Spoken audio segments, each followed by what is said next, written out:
120/80, we say your blood pressure is elevated and it is very bad. In order to know your blood pressure, go to the nearest hospital, get checked, and then you will be told about it.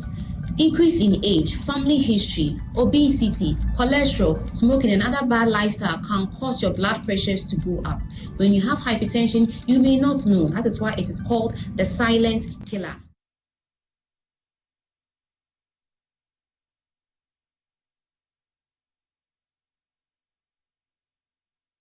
That didn't work. We lost this week on the career trail. Given the constraints that a lot of people face, that's where partnerships become very, very important. In Tanzania, for instance, we have 1,500 employees. We launched Pinkberry in 2017. By the time I was like, is well for Harvard. Ice cream na beton. It's a very lonely path. I've been in partnerships that didn't work. We lost $500,000 in Uganda. You have to believe in some kind of superior authority to be sane.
Hello, good morning, and welcome to the Wednesday edition of the AM show here on the Joy News channel. Now, we begin with the latest news updates and then delve into the news review segment where we review matters arising and other issues shaping public debate.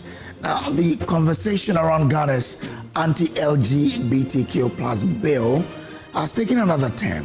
Why? Because the Speaker of Parliament is now appealing for a reconsideration of the legislation. With questions over its constitutional implications, human rights concerns, and the possibility of presidential assent, we ask this morning, will the bill ever become law? Now, the Speaker says there are issues with consensus building, issues with procedural, and therefore he feels that he is only pleading with the House to reconsider.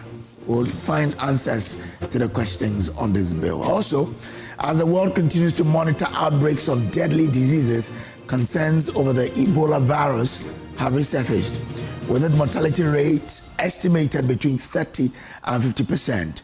We look at Ghana's preparedness, surveillance systems, and whether the country is ready to respond to a possible public health emergency or not.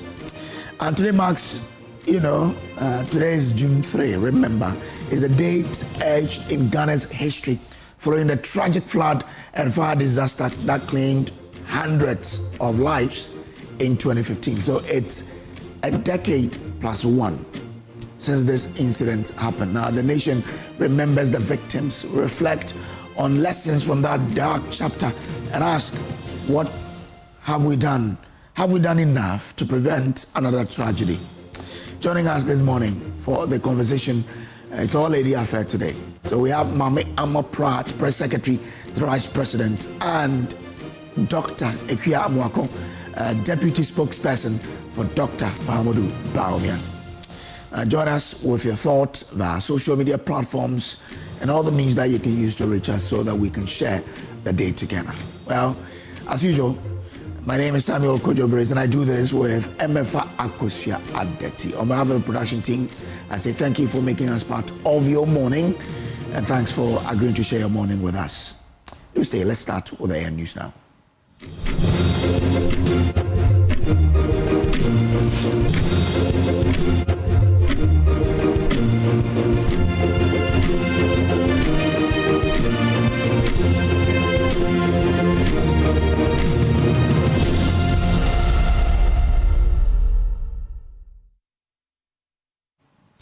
Well, the Ministry of Health has announced that on the directive of President John Mahama, the Critical Care and Emergency Center at Birmingham will soon be opened to the public to help stabilize critically ill patients and ease the burden on major hospitals grappling with the persistent no-bed syndrome.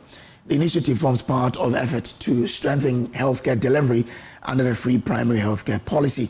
Speaking at the 2026 Ghana Health Service Managers Meeting, Health Minister Kwabena Minta-Kando also announced plans to establish a committee of hospital CEOs to coordinate referrals and support the center's operations. It is my honor and privilege, with the powers vested in me as President of the Republic of Ghana, to officially declare the free primary health care policy duly launched. Thank you. Since the implementation of the free primary healthcare policy on 12 April 2026, government has intensified effort to shift the country's healthcare system from a treatment-focused model to one that prioritizes prevention, early detection, and wellness. The policy seeks to eliminate out-of-pocket costs at the primary healthcare level and improve access to essential health services. At the Ghana Health Service Managers Meeting, which focused on advancing the free primary healthcare agenda, the health minister outlined a series of reforms and interventions designed to address systemic challenges and ensure quality healthcare is accessible to all Ghanaians. There's a critical care and emergency center at the Bema camp. His Excellency the President has instructed that we open that facility up to the public, and more or less will be like a stabilization center. So once the patient is stabilized, then the traffic flows to the other hospitals. So yesterday in my office, we are forming a steering committee that consists of the CEOs of these hospitals so that they will work well with this facility, and we do not want to get to a point where we'll say, because there is no bed, somebody has lost his or her life. Director General of the Ghana Health Service, Professor Samuel Kaba, says the policy has the potential to restore dignity to many Ghanaians by reducing the need for people to publicly appeal for financial support to access health care. These days, when you on your TV, and to me, it's even worse to see that at all times, you will see somebody requesting for some kind of contribution for either kidney surgery, heart transplant, neurosurgical procedures. And I sit behind as the Director General. I watch, and I ask myself, each one of us sitting here, do we think that those that put their images on the TV, they don't have dignity? Yes, they do. Do we believe that they actually want their images to be on the TV? No, they don't. And that is why today I keep referring to the policy of free primary health care as the policy to redeem and restore the dignity of a Ghanaian. The Ministry of Health says the free primary healthcare policy is designed to complement the National Health Insurance Scheme, expanding access to essential health services and ensuring that every Ghanaian can receive quality healthcare regardless of their financial circumstances. For Joy News, Mavis Kabuko's report read to you. Now, the children's ward of the Kolebu Teaching Hospital caters for hundreds of children seeking medical care from across the country. However, the increasing demand for healthcare services continues to place pressure on resources at the facility. They have now taken delivery of assorted equipment, including an oxygen concentrator, suction machines, and pulse oximeters to support healthcare delivery and improve patient care.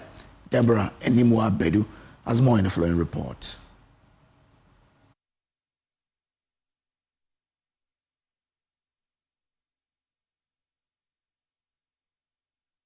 The children's ward at the Kolebu Teaching Hospital depends on specialized equipment to care for critically ill children. Hospital authorities say demand remains high for essential items such as pulse oximeters, blood pressure monitors, oxygen concentrators, suction machines, and patient stretchers.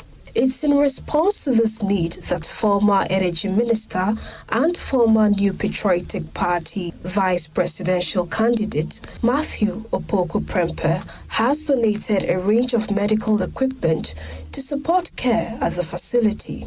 I recently turned 58, and before I turned 58, I decided, what am I going to do? Not the life of personal celebration, life of giving, service to others. So what was I going to do?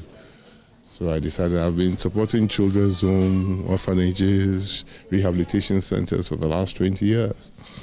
So I wanted to do something different. And then I remember that one of the first wards I worked on as a doctor, medical doctor, house officer in Akufo-Addo Teaching Hospital was on the children's ward.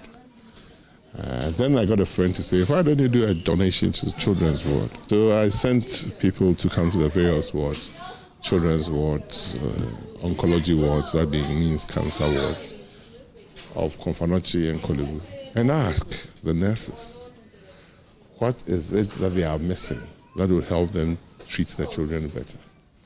So in Akufo-Addo we went to 5 places, B3, B4, B5, C5, and a play area. The charge nurses then gave us a list on every ward what they needed. Likewise in Kolebu. Got the resources at the right time to be able to provide exactly what they requested on every single ward of the children's in Colombo, Akufo-Addo and Kolebu. Hospital authorities say the equipment will strengthen wards' capacity to monitor and care for patients while helping frontline staff respond more effectively to emergencies. Children who come to the Sunshine House are on treatment. This treatment will not be less than 6 months. So if you'll be housed here for not less than 6 months, people have been here for 4 years already. So these items are play items which will be there for a while for most children who come through the Sunshine House to also have a field of play with. Because you go for chemotherapy sections after every 3 weeks. So during that period, you are at home doing nothing.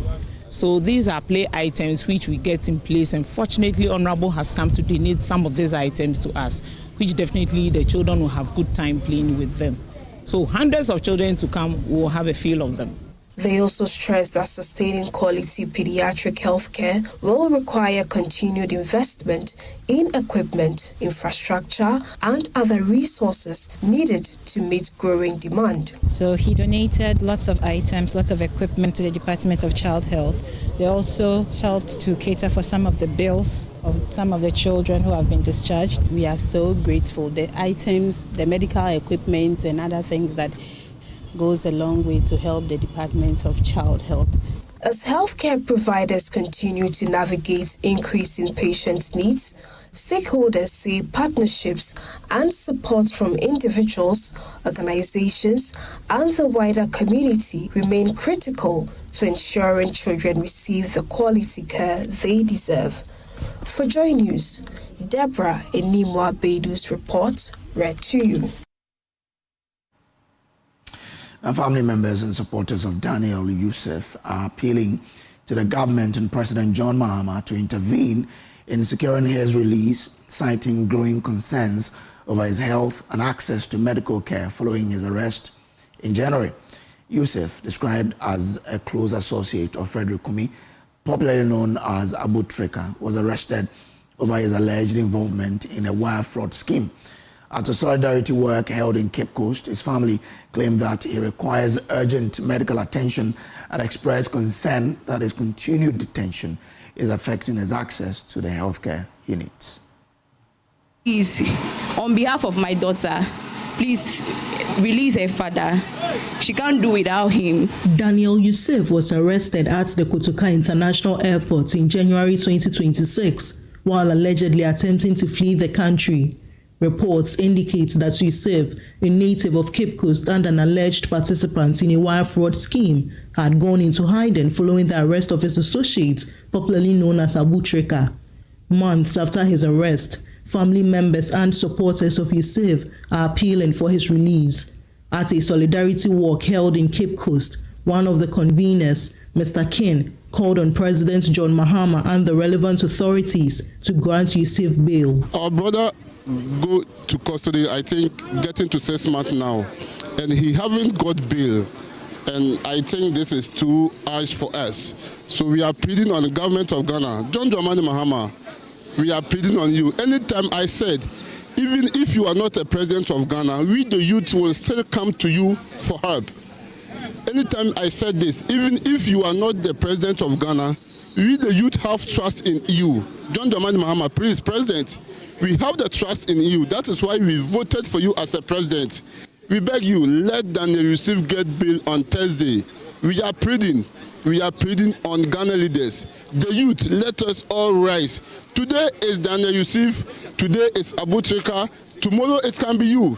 We will still come and support you. So let us all rise to support Daniel Yusuf to get bail. Yusuf's grandmother, Maimuna Salifu, emotionally appealed for his release, expressing concern over the impact of his continued detention on the family.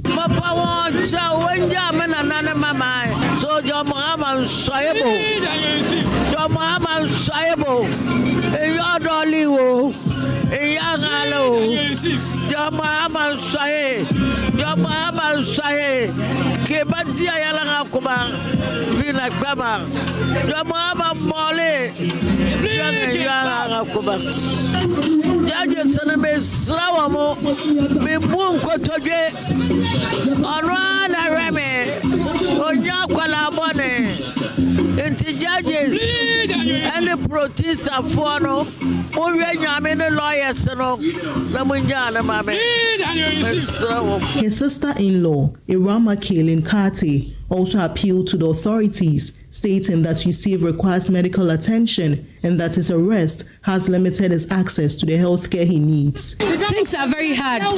Please, we are pleading with the government, please grant him bail. And he himself, he's battling a medical condition. He needs treatment. He went to Turkey for surgery. He was arrested at the airport. So he hasn't even gotten the opportunity to seek medical treatment. Please, we shouldn't wait for the condition to deteriorate before we seek for medical treatment for him. His child and wife depend on him. Please, we are on our knees. Government, President John Dramani Mahama, Jainana Opoku, please. Whatever he has done, we are pleading on his behalf. Please release him. Grant him bail. From Cape Coast, Abigail Lissel Nkoma reports for Joy News. Now, there is a fresh push to strengthen women's participation in local governance as Abantu for Development, a women's rights and gender equality organization, rolls out a 2-year project ahead of the 2027 District Assembly elections. The initiative will train 30 selected women, including young women and persons with disabilities from 3 underrepresented districts, while also deepening awareness of Ghana's affirmative action law. Martha Sewabwache has more in the following report. Abantu for Development, a women's rights and gender equality organization, believes more women deserve to be in leadership.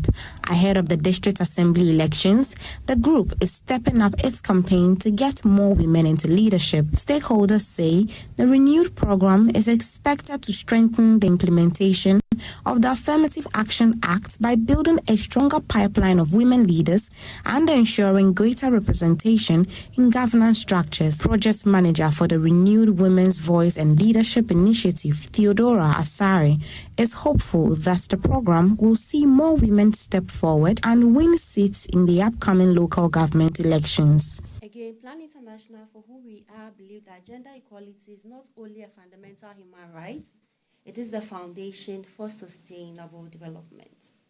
Strengthening women's capacities for effective participation and representation in Ghana's local government system is an act team looking into the 2027 local government elections. We look forward to celebrating the number of women who would contest on one hand and those who will contest and win on the other hand as we go into the local government elections. Not only celebrating the women, but also the growing number who would win and go on to make meaningful contributions to government and development in their localities. Speaking at the launch of the Strengthening Women's Capacity for Effective Participation and Representation in Ghana's Local Government System project in Accra, the Minister for Gender, Children and Social Protection, Namo Mulate, is calling for urgent action to address the low representation of women in leadership, currently estimated at below 10%.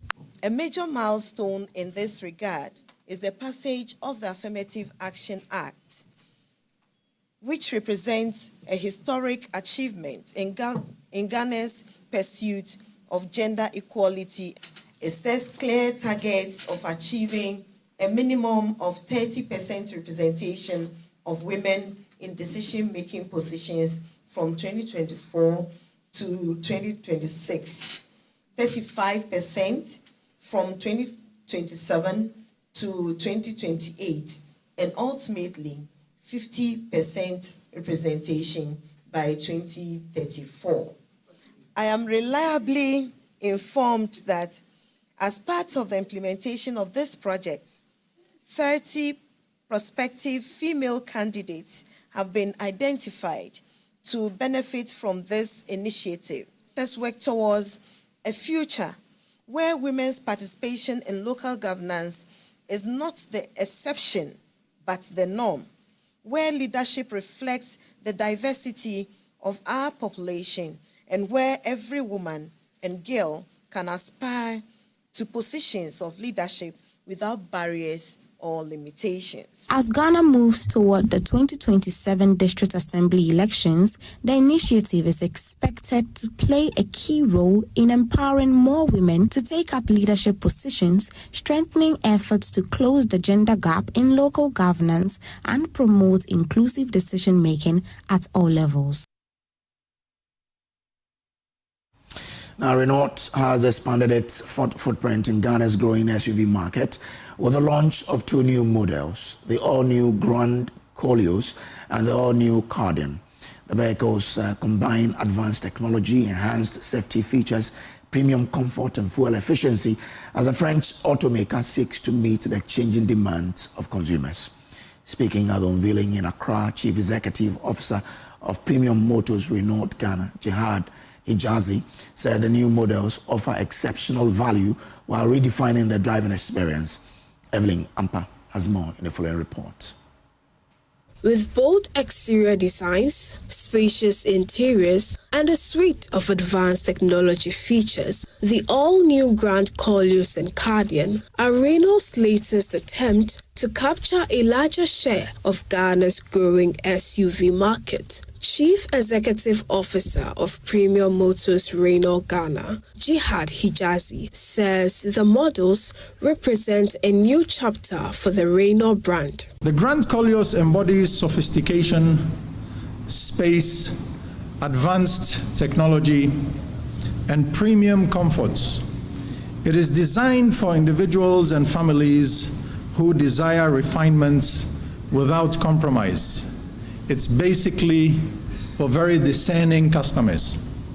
The Cardian, on the other hand, represents a new generation of smart urban mobility, bold, dynamic, efficient, and perfectly suited for modern lifestyle, mainly the youngsters and those seeking their first vehicles. He also stated that Renault is deliberately tailoring its products for emerging markets like Ghana, with a focus on long-term value and customer experience rather than just vehicle sales. What we are introducing today is a new generation of Renault products. Obviously, with the world in mind, these are not products that are designed for Europe in mind. These are products that are designed cutting edge, in a cutting edge way, that are designed for our part of the world.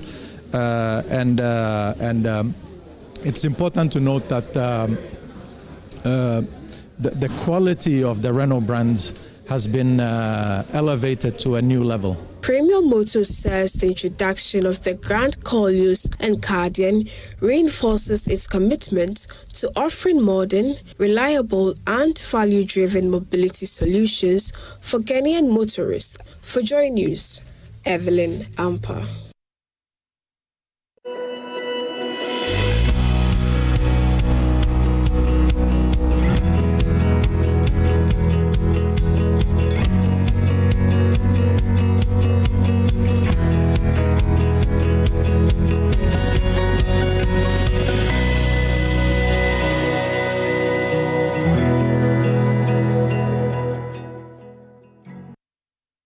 Let's do some business updates now. And Finance Minister Dr. Akosua has revealed that he sees inflation rising further in the coming months due to development in the Middle East. He, however, insists that he does not expect it to inch about 5% by the end of the year. The Finance Minister disclosed this in an interview with Bloomberg News in London. It's about the past and the perception people have on the country, and they need to build a great credibility going into the future.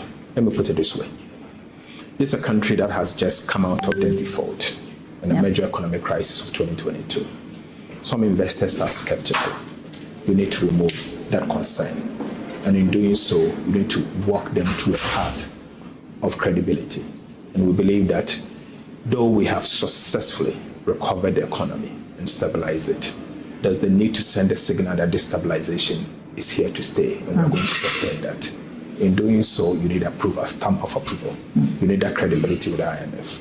Hence our decision to work with the IMF to introduce the next level of reforms. And so the reforms we're introducing is to send a signal to the investor community and to everyone out there that Ghana's economic stabilization effort that we've put in place is sustainable. And so Ghana is ready for businesses to be able to come into the country. But most importantly, we've identified a package of reforms that will sustain these gains that we've made.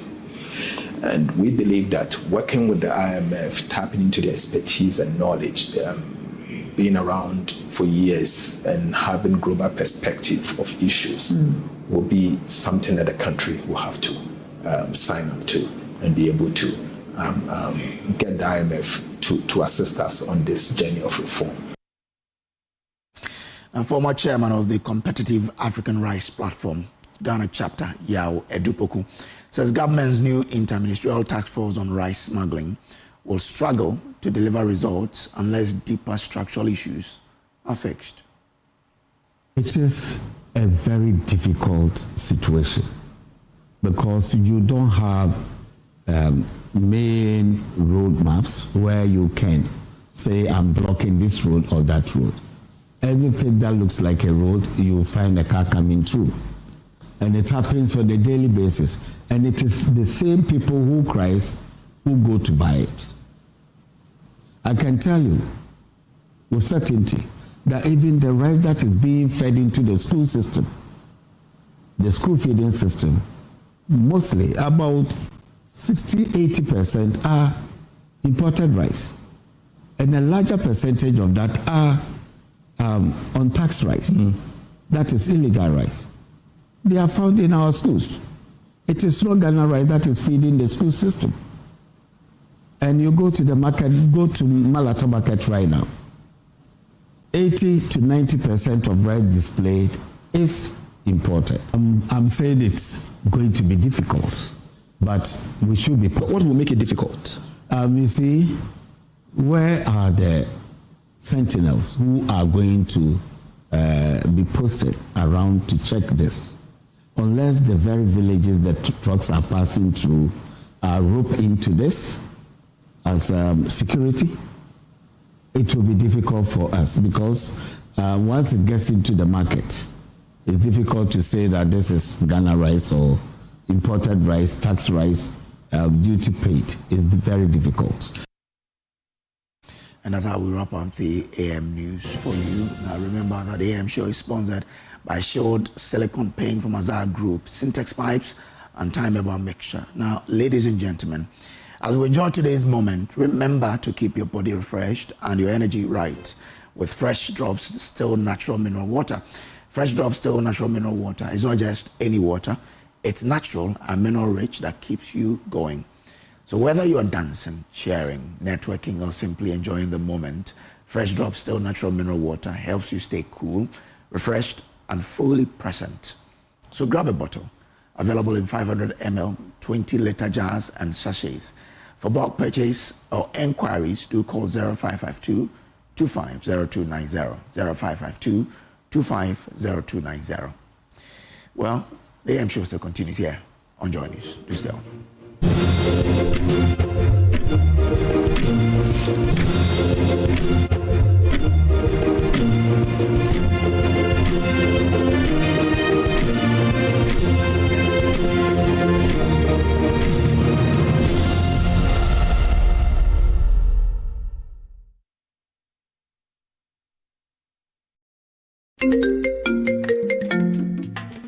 Hello, my name is Pamela from Customer Service. Please revalidate your account by texting your Ghana card number to 0500,000 247. Hey, Abili, wabadim. Madam, give me the numbers behind your ATM card. I'm calling from the head office. An email was delivered across to our customers this morning. Confirm if this is your bank account 100,100,100. Thanks for sending your bank card details. Send the OTP now to avoid cancellation. EcoBank will never call, email, send an SMS asking for your PIN, OTP, bank card, or Ghana card details. Don't get played. EcoBank, the Pan-African Bank. Hello, please, I'm calling from Customer Experience Center. Now, let me tell you why you should choose Safari Valley as your conference destination. The new conference building combines modern amenities with the tranquility of nature, providing the perfect backdrop for your next seminar and corporate retreat. The only conference destination with so many activities. You don't have to travel to visit your tennis club, the gym, or the stables. They have it all. Enjoy this rooftop viewing deck, basking in the sunlight with the sight of wild animals roaming freely in their natural habitat. At my break, I'm able to practice my putting. It's a unique experience that sparks creativity and rejuvenates the mind. Visit Safari Valley Eco Resort in Ghana, bringing you closer to nature. Cadbury Hot Chocolate. Crafted from cocoa, milk, and sugar. Creamy, chocolatey, frothy goodness, rich taste, so satisfying. Cadbury goodness, the treats you deserve every day. Did you know that Ghana currently spends more than 8 billion Ghana cedis annually importing food that can be produced locally? That is why this June, Joy Business and the Super Morning Show, in partnership with the Federation of Associations of Ghanaian Exporters, FAGE, bring you the Joy Agribusiness Month 2026 under the theme, From Soil to Sovereignty, Building Ghana's Agricultural Self-Reliance Through Innovation. Join us on the Joy Super Morning Show, Joy News, and across Joy Business platforms for a month-long national conversation on Ghana's food security and agribusiness future. Week 1 focuses on government policy, trade and financing for food sovereignty. Week 2 explores research, innovation, mechanization and live coverage of the Ghana Horticulture Expo 2026 from the 11th to the 13th of June at the State House forecourt. Week 3 examines infrastructure, value addition, youth participation and agricultural financing, while Week 4 highlights opportunities across key horticulture value chains. The final week looks at consumer power and Ghana's roadmap to food sovereignty by 2030. Stay tuned to Joy FM and Joy News.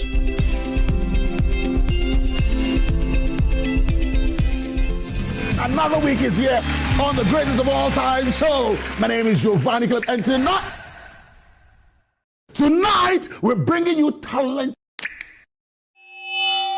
Contestant number 1, let's bring Baby Girl. Let's bring. He did it for you. Cut. Oh, there is a leakage. Where's the plumber? For quality and durability, insist on Syntex pipes. If you want quality, this be where you belong. Strong, tough, and reliable. Your perfect match to your trusted Syntex pipe. Syntex pipe, it dey carry water, no wahala. Syntex pipe, it dey make water dey flow. Syntex, strong, tough. Discover Willow Lane in Sakumono, one of Ghana's most prime community. These expertly designed 4-bedroom homes feature a private elevator, 4 ensuite bedrooms, private balconies, walk-in closets, and a gourmet kitchen and a maid's quarters. Perfect for families, executives, investors, and retirees.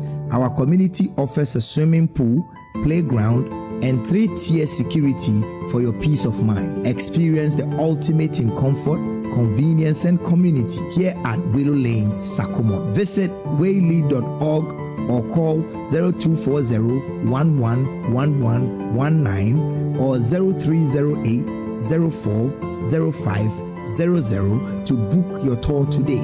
Waylead, your trusted home builder.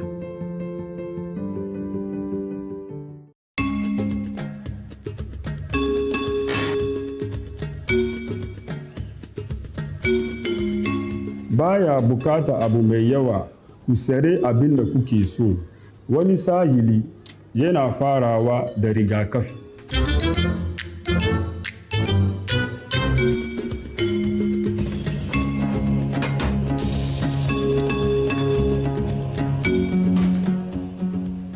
Kulawa ba kowane lokaci yake da karfi ba, shine saurara, takasansan da yin ƙananan abubuwan da suka dace.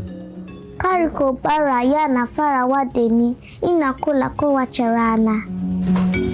Good Conduct, Great Life is brought to you by Indomie. Tastes great. More Kivo inside.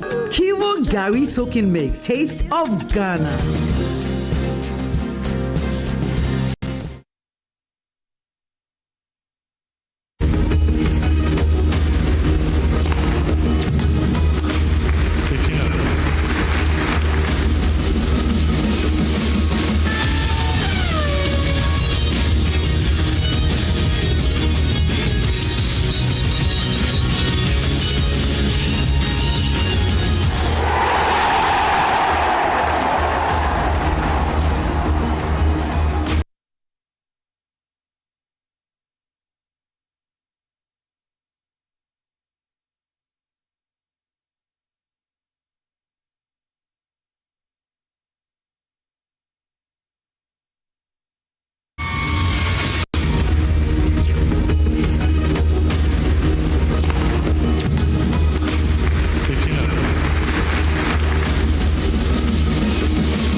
Time for sports on the AM show. My name is Haruna Mubarak. And Ghana's Black Stars ended a run of 4 consecutive defeats after coming from the Cardiff City Stadium with a 1-1 draw against Wales in a pre-World Cup friendly. The result marked Carlos Queiroz' first game in charge of the Black Stars as preparations continue for the upcoming tournament. Caleb Urenchi reacted quickest to a rebound and gave Ghana the lead. However, Lewis Kumas, he guided a header into the corner in the dying embers of the match to deny Ghana their first victory since October. Highlight for you. Games that they can get points out of. That's a wonderful run from James. Into more. Well, the pace of Dan James. It's a short one. Ends up the feet of Josh Sheehan. Urged to shoot. Brooks may well do that. Is it 1-0? Oh, great save! What a save from Dan James's header. And that is Iggy showing the acrobatics.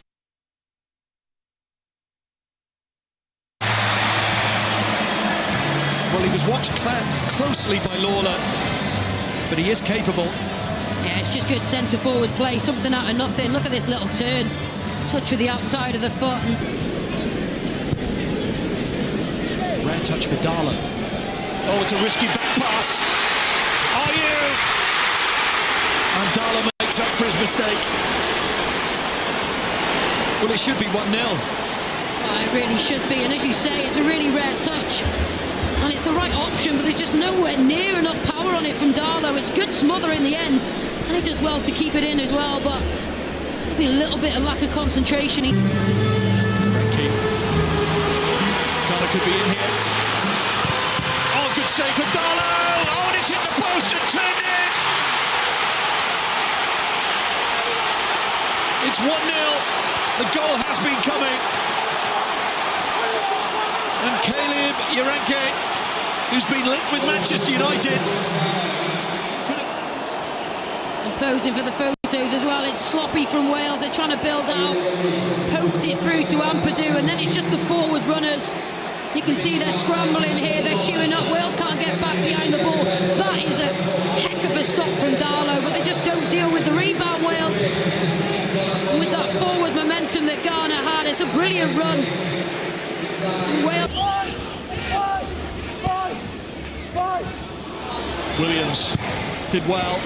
Great cross, and that's the equaliser. Lewis Kumas. And it's 1-1. An injury time leveller for Wales. Maybe, just maybe, changing the fortunes of the month of June for Wales. Bit of skill from Nico Williams. How good. Good patient play from Broadhead, but that touch there.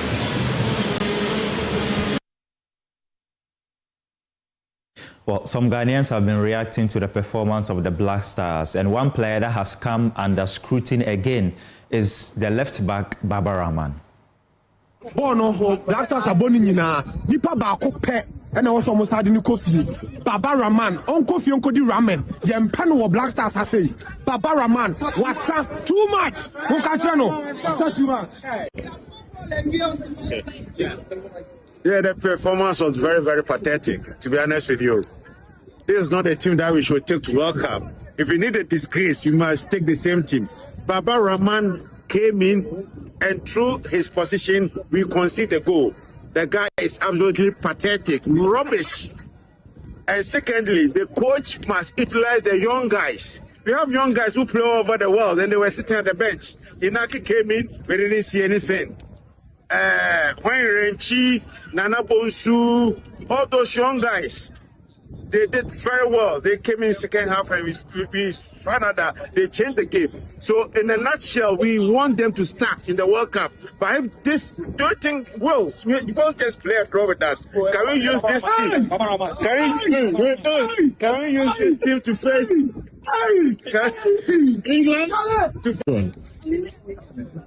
Yo, born there. Boys, me here, Omo. Efa, I was Omo here. Then when I was a coach, no, it's me by young boys, no. Omo, I was a coach, no more Omo ever. And pay for not to set Thomas Party. And pay for not to say, and you, Baba Rahman, Modi, was so more Omo Tranche, in Naki Williams. No, I was a coach, no more in chain. No issue, boys, no, you didn't cheat, and I was more, and the boys no more, did not wait to see at the starting we are. NASA performance we had to call work up on Modia. And I think they should all stay and not even bother to go because it's not good. Thank you. performance now. Get it by I'm saying defense no more yard and the bar. Now Baba Rahman, I'm saying, will be a body deal, Cardiff Stadium. But I think that they're not bad, but we need to make our game up because I just said we could share England the other year. I saw for one professor and Juma. And just no more, Moma,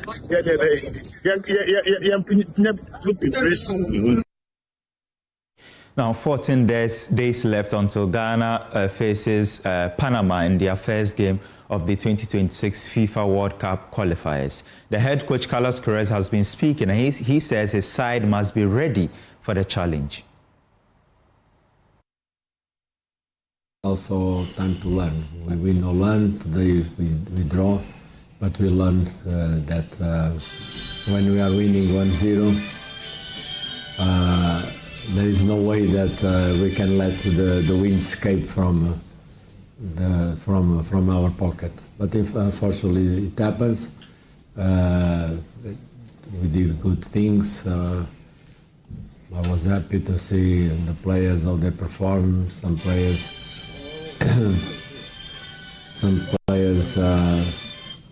first time in the pitch together, and taking consideration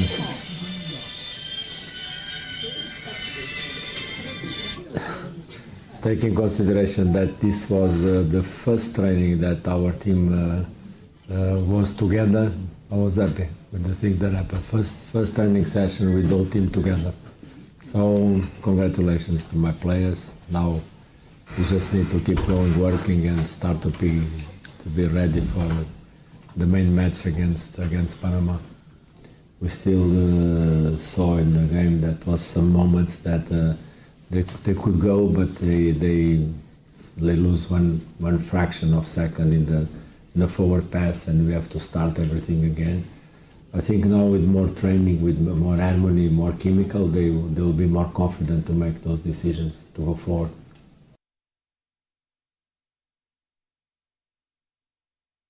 Away from the Black Stars, now Team Ghana's quest for medals at the Glasgow 2026 Commonwealth Games has officially been launched in Accra, setting an ambitious gold medal target with a delegation of around 40 athletes across 8 sporting disciplines. The event comes off on the 23rd of July. Here is the Ghana Olympic Committee President, Richard Akpokavi.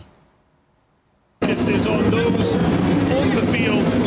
All games began originally in Hamilton, Canada in 1930 as the British Empire Games. It was created to foster goodwill across the British Empire, and the quadrennial event has evolved into a global multi-sport competition featuring 73 countries and territories. Since 1978, the competition has been known as the Commonwealth Games.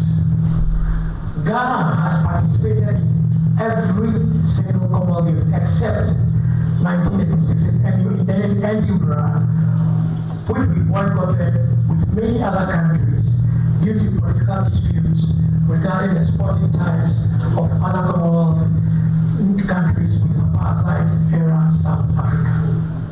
Today, we are exactly 50 days away from the opening ceremony of the Glasgow 2026 Commonwealth Games. Today begins our countdown. Today is the official launch of Team Ghana's definite campaign for continental and global glory on the sports field. We are here to announce to the world that Team Ghana will be at Glasgow 2026 and we dare to win.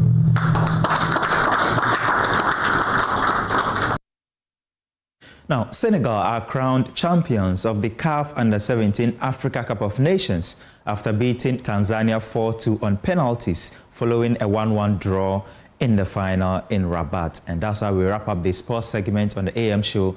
My name is Haruna Mubarak. This is on those on the field, preparing to get underway.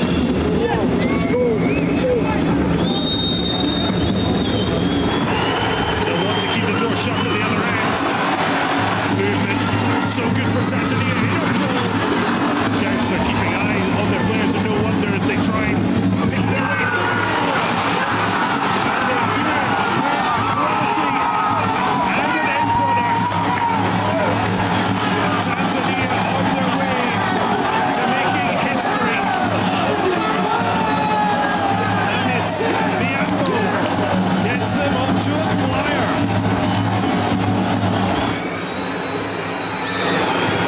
Tanzania now are the ones wanting a free kick, but it's swung in, looped in. The header almost catching Abdallah out. The Tanzanian goal readjusting brilliantly to keep a slice. Tanzania putting bodies on the line. Has left a gap, but Tanzania are getting it behind the striking goal. Anji. And now looking to get it behind. We recovered from losing their opening cup here. Has them in on goal. Just a little too wide. Another set piece. Can they do better from this? Near post flick on. Great save, but it's fallen perfectly. And Senegal have their equaliser.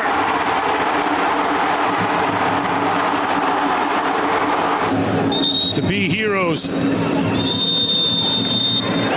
Like it's the full-time whistle. The Under-17 Africa Cup of Nations will be decided by penalty kicks. 3 misses against Morocco, but no error here. And it's been saved! The dream of a first East African champion, assent, and lifts the trophy. Senegal.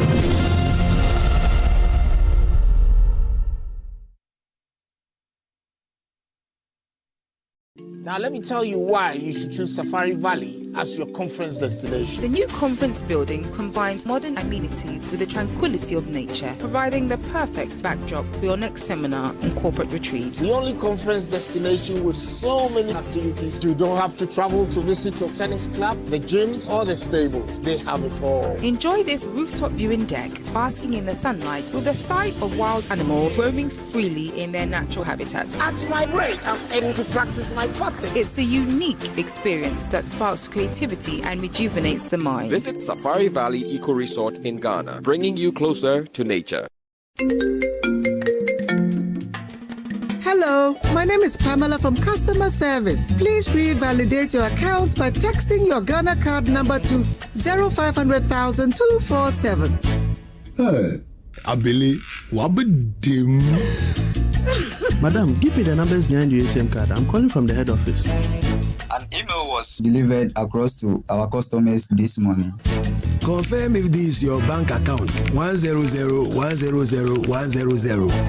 Thanks for sending your bank card details. Send the OTP now to avoid cancellation. EcoBank will never call, email, send an SMS asking for your PIN, OTP, bank card, or Ghana card details. Don't get played.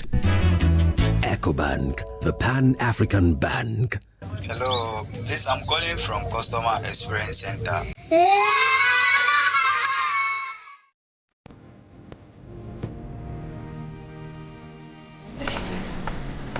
Through every stage of life, let's go. Some things simply stay with us.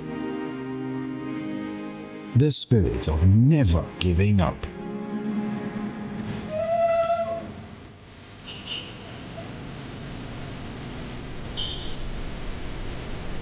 A throwback to a bygone era. Love was service. The silent statement of love.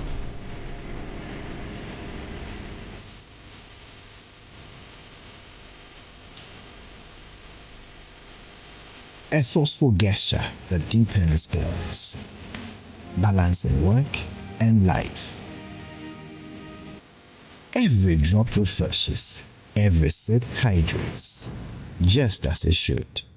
I am awake, one for life. Drink water, drink awake. Supporting the National Cardiothoracic Center. This advert is... Now let me tell you why you should choose Safari Valley as your conference destination. The new conference building combines modern amenities with the tranquility of nature, providing the perfect backdrop for your next seminar and corporate retreat. The only conference destination with so many activities, you don't have to travel to visit your tennis club, the gym, or the stables. They have it all. Enjoy this rooftop viewing deck, basking in the sunlight with the sight of wild animals roaming freely in their natural habitat. At my break, I'm heading to practice my putting. It's a unique experience that sparks creativity and rejuvenates the mind. Visit Safari Valley Eco Resort in Ghana, bringing you closer to nature. We are on a journey to making home ownership a reality. See where we are heading to. Our development by Nestus Homes is thoughtfully designed with eco-friendliness in mind, creating a modern and sustainable living environment. We are pleased with the progress so far, with several customers already booking their units in this growing community. A gated community located in a prime location in Tamakomti 26 offers you comfort, serenity, and access to major amenities, giving you the perfect balance of lifestyle, convenience, and investment options. This development provides not just a beautiful place to live, but also a valuable long-term investment opportunity. Take a look at our completed homes as we continue to bring this vision to life. We are gradually taking shape, and you still have the opportunity to be part of this elegant gated community. Reserve your unit today and secure a lifetime of comfort, value, and investment growth. Call and book a free viewing now with the numbers below.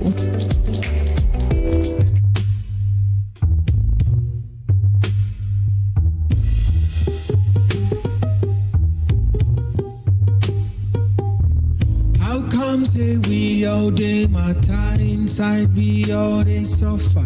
Something they cause me, they cause you, they cause your son and daughter. Where we all feel come together and try to sort each other. Then you go turn around and sell out just because of dollar. Managers they think how fast he go fetch up something today. Forget about him, people make them find them our own way. Forgetting say the same people put on for where he day. He cast too high to see suffering below, he's too far away.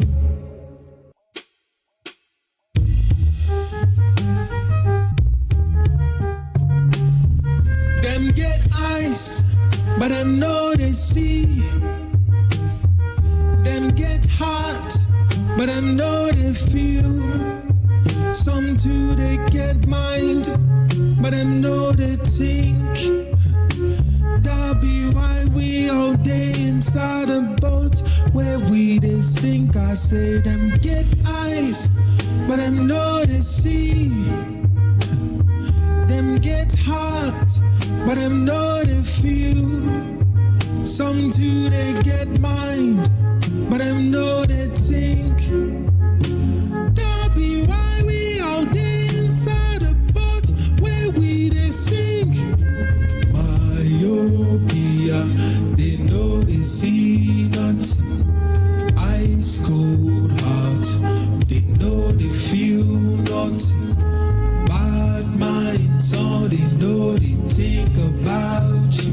That be why we all day inside a boat where we they sink. I say myopia, they know they see nothing. Ice cold heart, they know they feel nothing. Bad minds, all they know they think about you. That be why we all day inside a boat where we they sink.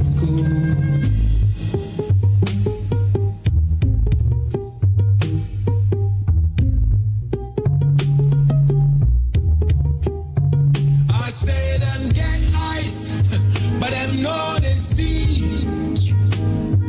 Them get hot, but them know they feel.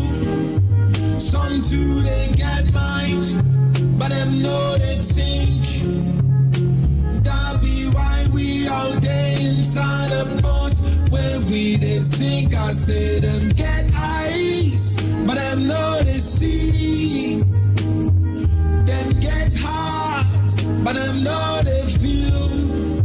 Some too they get mind, but I know they think. Everyone we all day inside the boats where we the sink on.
This vote speaks a lot of volume to me personally, because I feel like my forefather or my own father was killed here, and it's like a child who didn't meet his father, but you come and you hear that this is where your father was slaughtered, in a sense, or your father was killed.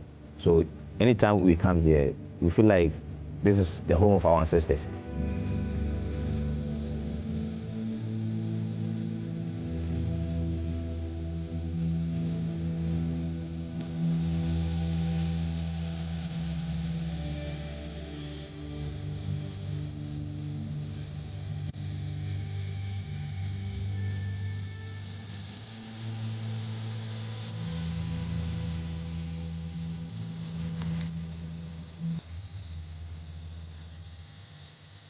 Here was the center where the plot to capture Otumfuo was initiated, and here was the center where he was captured.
Anas Sabit on the principal streets of Techiman, and this is Joy News. Independent, fearless, and credible.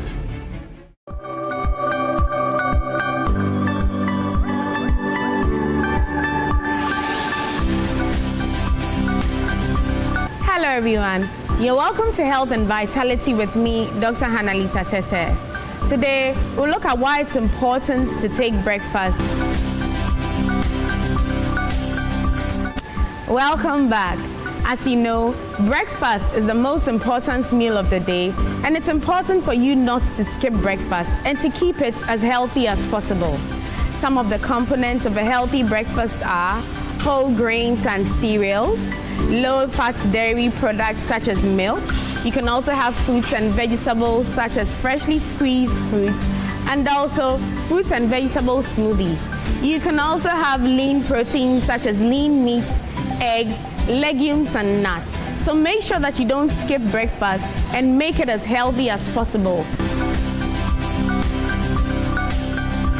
Breakfast has some health benefits, such as it provides you with the energy you need to go throughout your whole day and provides you with the right nutrients and vitamins you need. It helps you to concentrate and focus very well at work. And if you're looking to maintain your weight, then make sure that you do not skip breakfast. Just as I'm saying, before I leave for work, I'm about to have a healthy breakfast, and I hope that you do too. Until the next episode of Health and Vitality, it's bye for now from Dr. Hannah-Lisa Tete.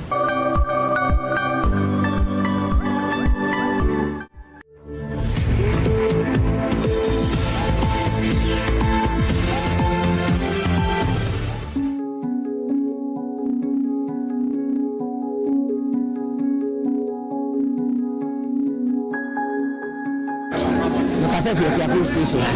Na traffic light no be say na say. Ko ndi how you papa. How you papa na. Sa traffic light na say. Woni ni na won kese fi we be di mira so. Anas we ni mira so na. Hwe ba ko bi airport. Ucha airport first one, second one. Na ro ko say Shangri-La. So red. Na red no gina say nti we green ba. We green na ma na go say red night. Abba na house distance ni mu ware ube nwuram pepepe na motor riders ni offend biana se so ngai den won achi obi kan red ni so yellow rumba green green ni so yellow ni mana na ba at once. Okay, o said yeah juma na say no traffic bi dey say bia pay bia traffic at times enye juma we do one no police na fe obi abeto road edumi cause accident all the time and the yes and yes so high pa we go be say bia traffic bi dey pay bia I wo fi Medina away as away residential etumi block enye juma na fe police for no so no na yeah brothers na etumi nya bota kakra ba bi say happy junction atole bi enye juma na traffic bi e ma accident pa o ga akra amabo we ye do we eva uvi we do span ahoro traffic light bi ho atole bi enye juma atole bi say enye juma send wo do private car bi e jebo so we jam at once now why you think to the best traffic no me no ye ma e so second super as ready and the ma red man no enko so ye ma ye kura.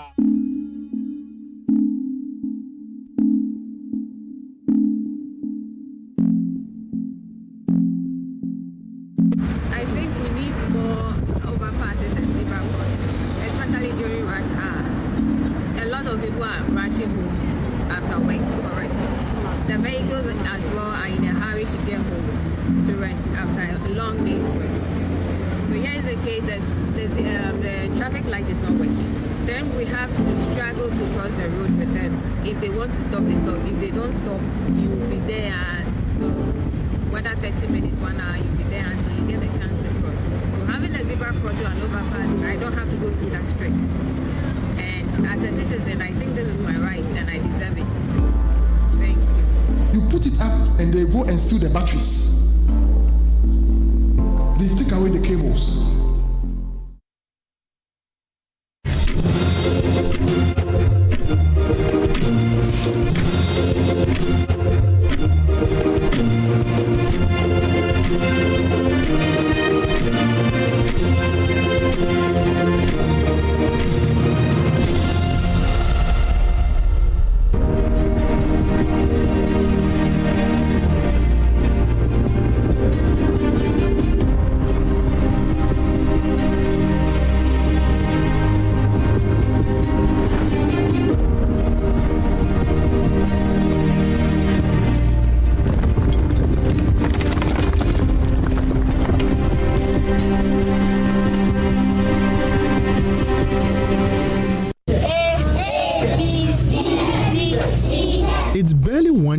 Since our last visit to Sabonjida DA Basic School, the PTA chairman's embrace tells the story better than words ever could. Good to see you. Good to see you. People, we thank you very much. We thank you. We very appreciate your words. A year ago, the people of Sabonjida were pleading for help. Their children squeezed into overcrowded classrooms. Kindergarten people learned in exposed spaces. Teachers struggled to stay.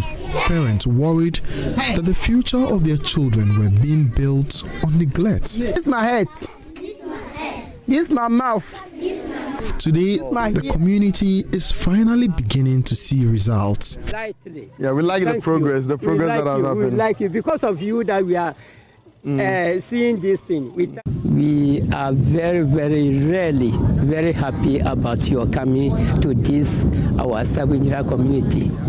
Since some people came here and it wasn't like you came, you did a lot. You deliver our problem to the government, and we have seen some progress going on. Behind him stands the most visible sign of that progress.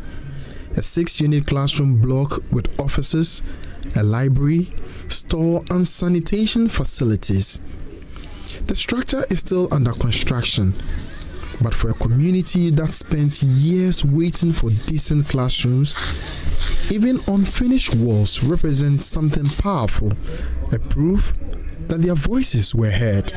The school is going on. They have come here and access, and they have continued our 6-unit classroom. We are very, very, very, very happy. Our community is saying that you get our problem and you didn't sit on it. You send it up, and now it is working on your behalf. Yes. 250. That's good. Canvas for him. The intervention followed years of difficult learning conditions. 2 classes have to share a single classroom. One teacher often had to split attention between 2 different syllabi at the same time. For learners and teachers alike, concentration was always a challenge. Looking at the number of learners and how we combine them is not helping teaching and learning. P3 and P4 are boxed together, which they are supposed to be separated. So sometimes you take something to teach. Once you are teaching P4 syllabus, the P3 learners are disadvantaged. And when you switch to the P3, the P4 ones are also disadvantaged there. So it's not really helping. If these classes are completed in good time and we move there, I think it will solve this situation. Oh yeah, we'll be very, very glad. We'll be very, very glad to move in there. Is she correct? Yes! Give it to her. The impact of the changes is already becoming visible. School authorities say enrollment has risen sharply from about 125 pupils recorded in November 2024. The school now has more than 250 children enrolled. Many of the new admissions are in the lower primary classes. When the school ran out of space for its youngest learners, the Jesus is the Door Church opened its auditorium for classes during weekdays. The arrangement shields the children from the scorching sun and also keeps lessons going whenever it rains.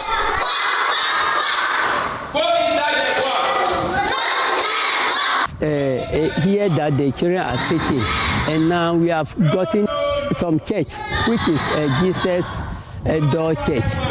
And they accepted us to send the KG1, KG2, KG3 to that their block.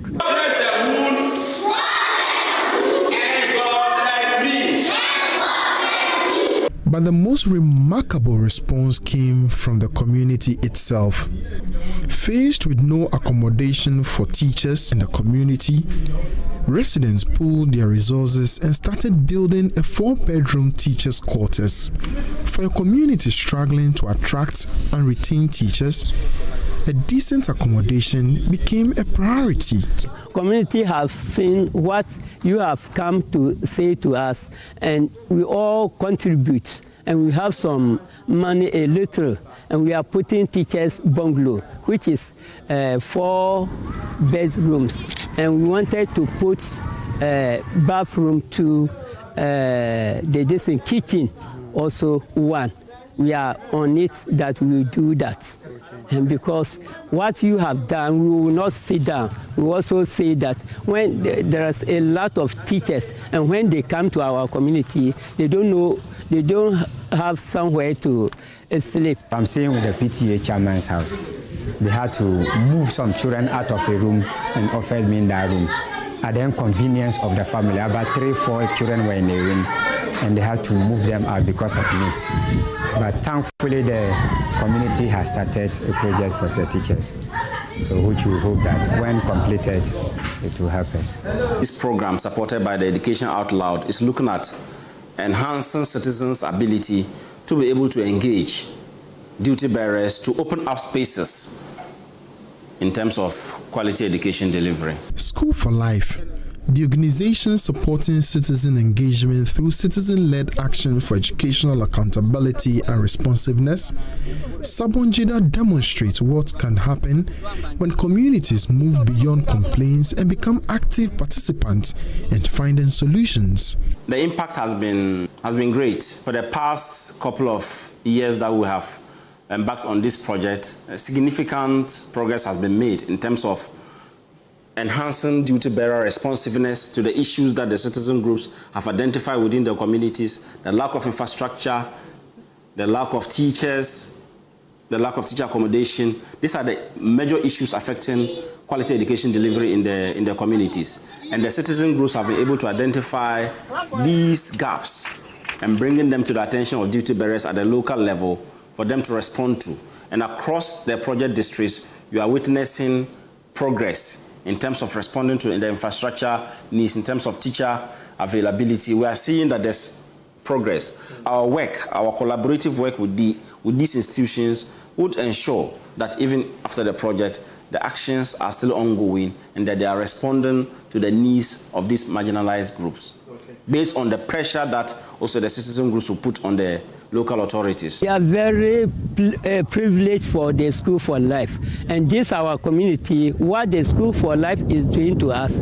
Some of the children here, they have been, even they are now high SS, and some are even been to the university, and due to the School for Life in this Sabonjida, they have helped us a lot. The transformation in Sabonjida is still a work in progress. The classrooms are not yet complete. The community is still pushing for more teachers and school feeding. But where there was once frustration, there is now momentum. Parents, teachers, community leaders, and duty bearers are all playing a role in shaping a better learning environment for the children.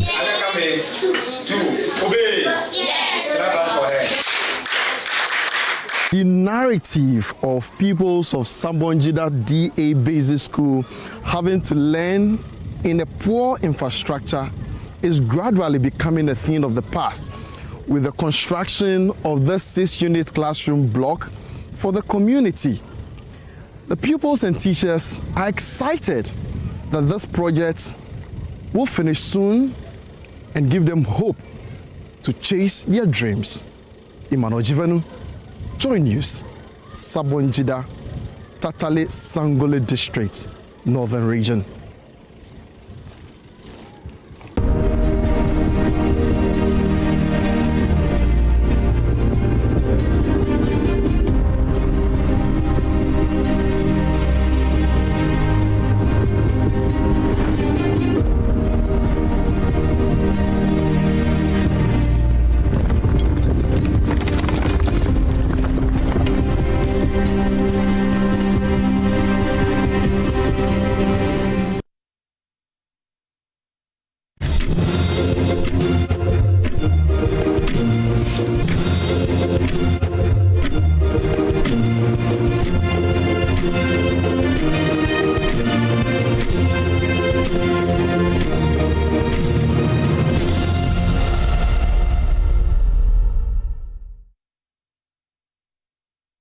Well, thank you for staying with us. This is the AM show. So today is a Wednesday to remember. Why? Because it is going to be an all-women affair. We'll talk about the real issues happening in this country and attempt to profess some, solutions to it.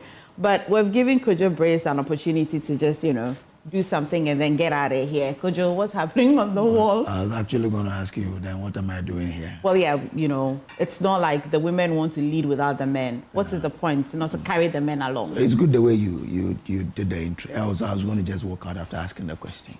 And who was when I'm sure? I hate it. Until they're on the beam, then it's fine. So what's happening in front of the newspapers? Well, a lot of stories being reported. Let's start with the Daily Gist newspaper today.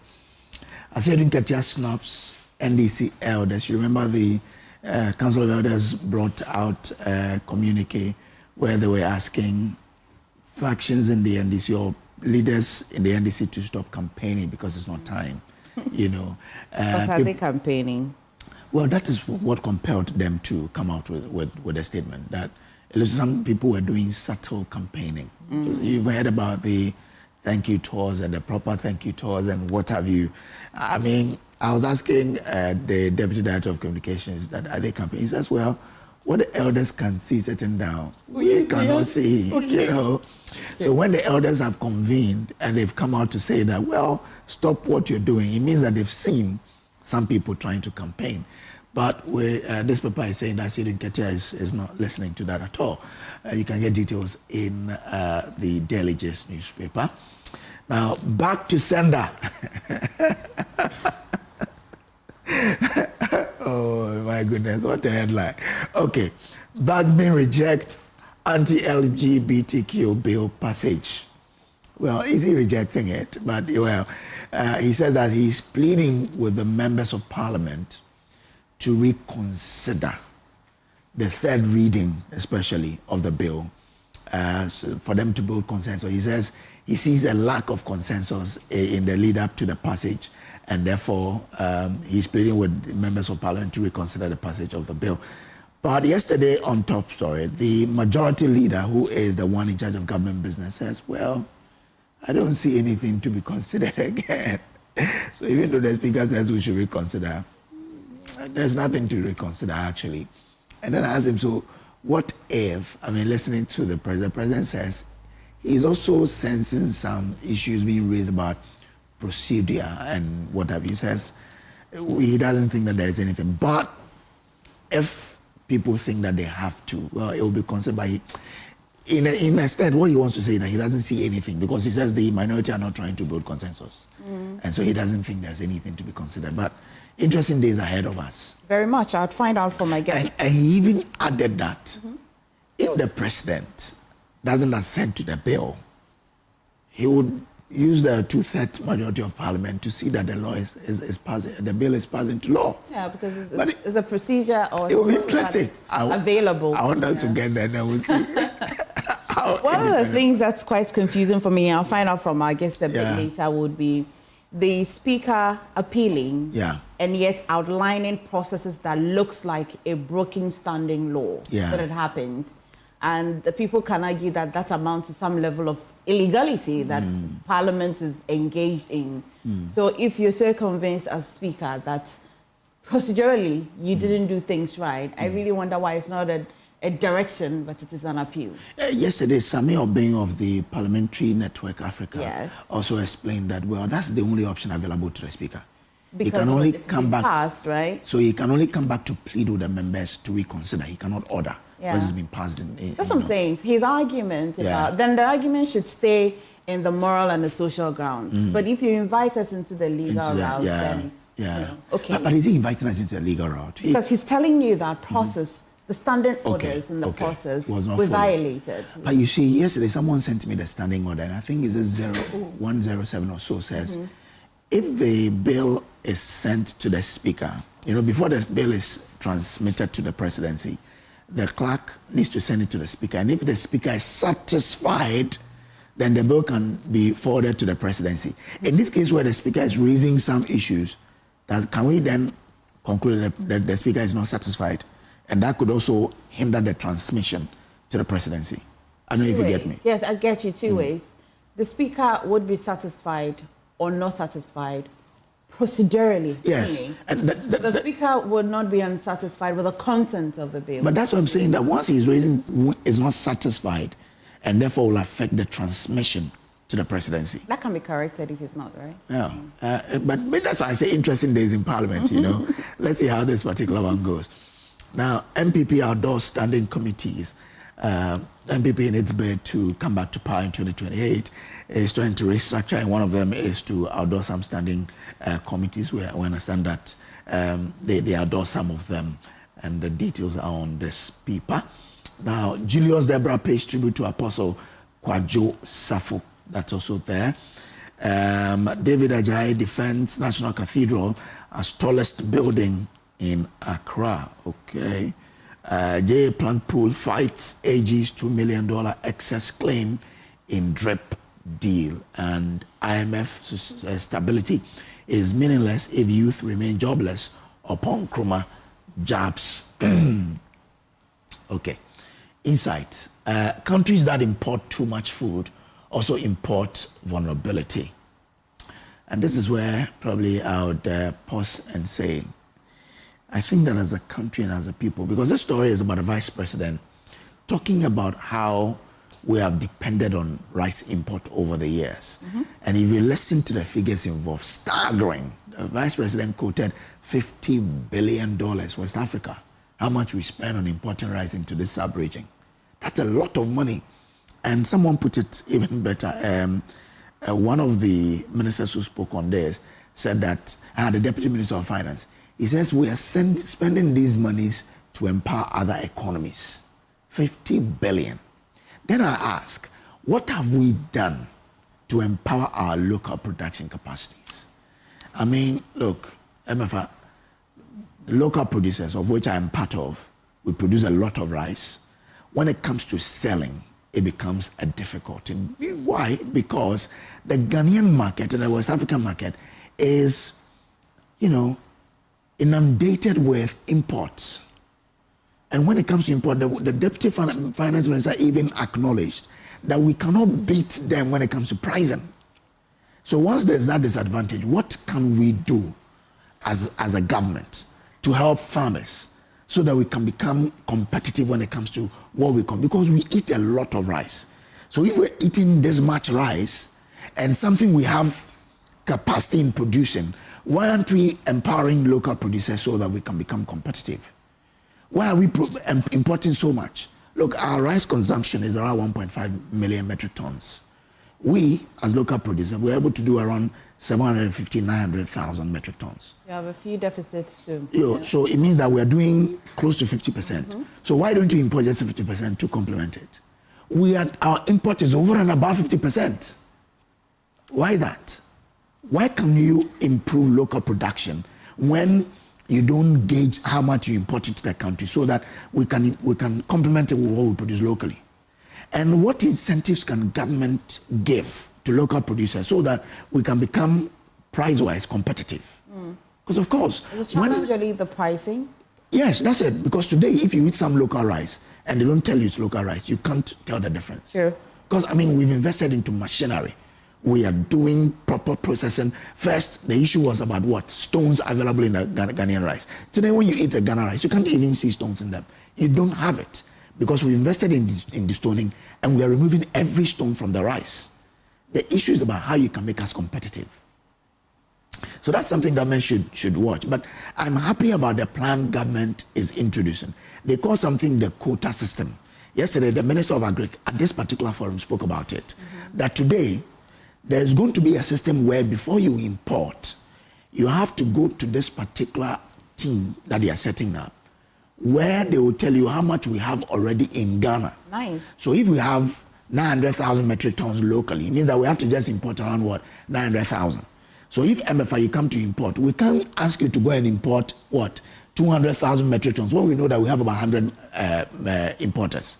We have to then divide the 900 over the 100 people. So that will make sure we are not over-importing.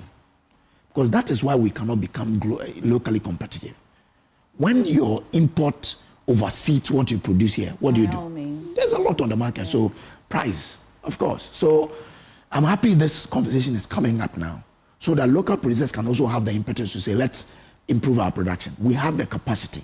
It's all about how the Ghanaian will be buying our rice. MPs demand crackdown on fuel pump fraud as Ghana Standards Authority staffing gaps come under scrutiny. Well, so that's also another story. The government said to introduce, and this is the story I was telling you about.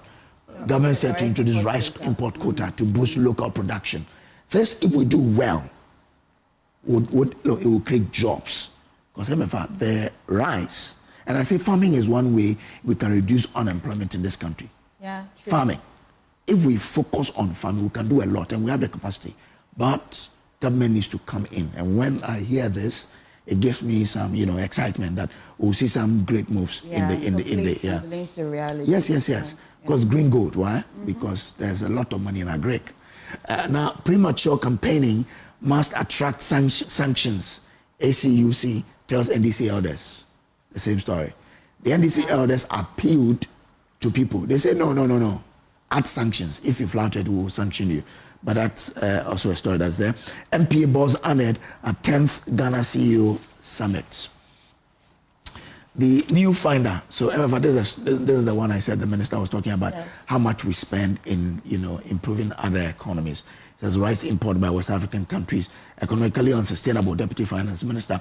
Government secures 215 million pounds UK-Ghana partnership for development drive. So this came up, during the recent visit by the president.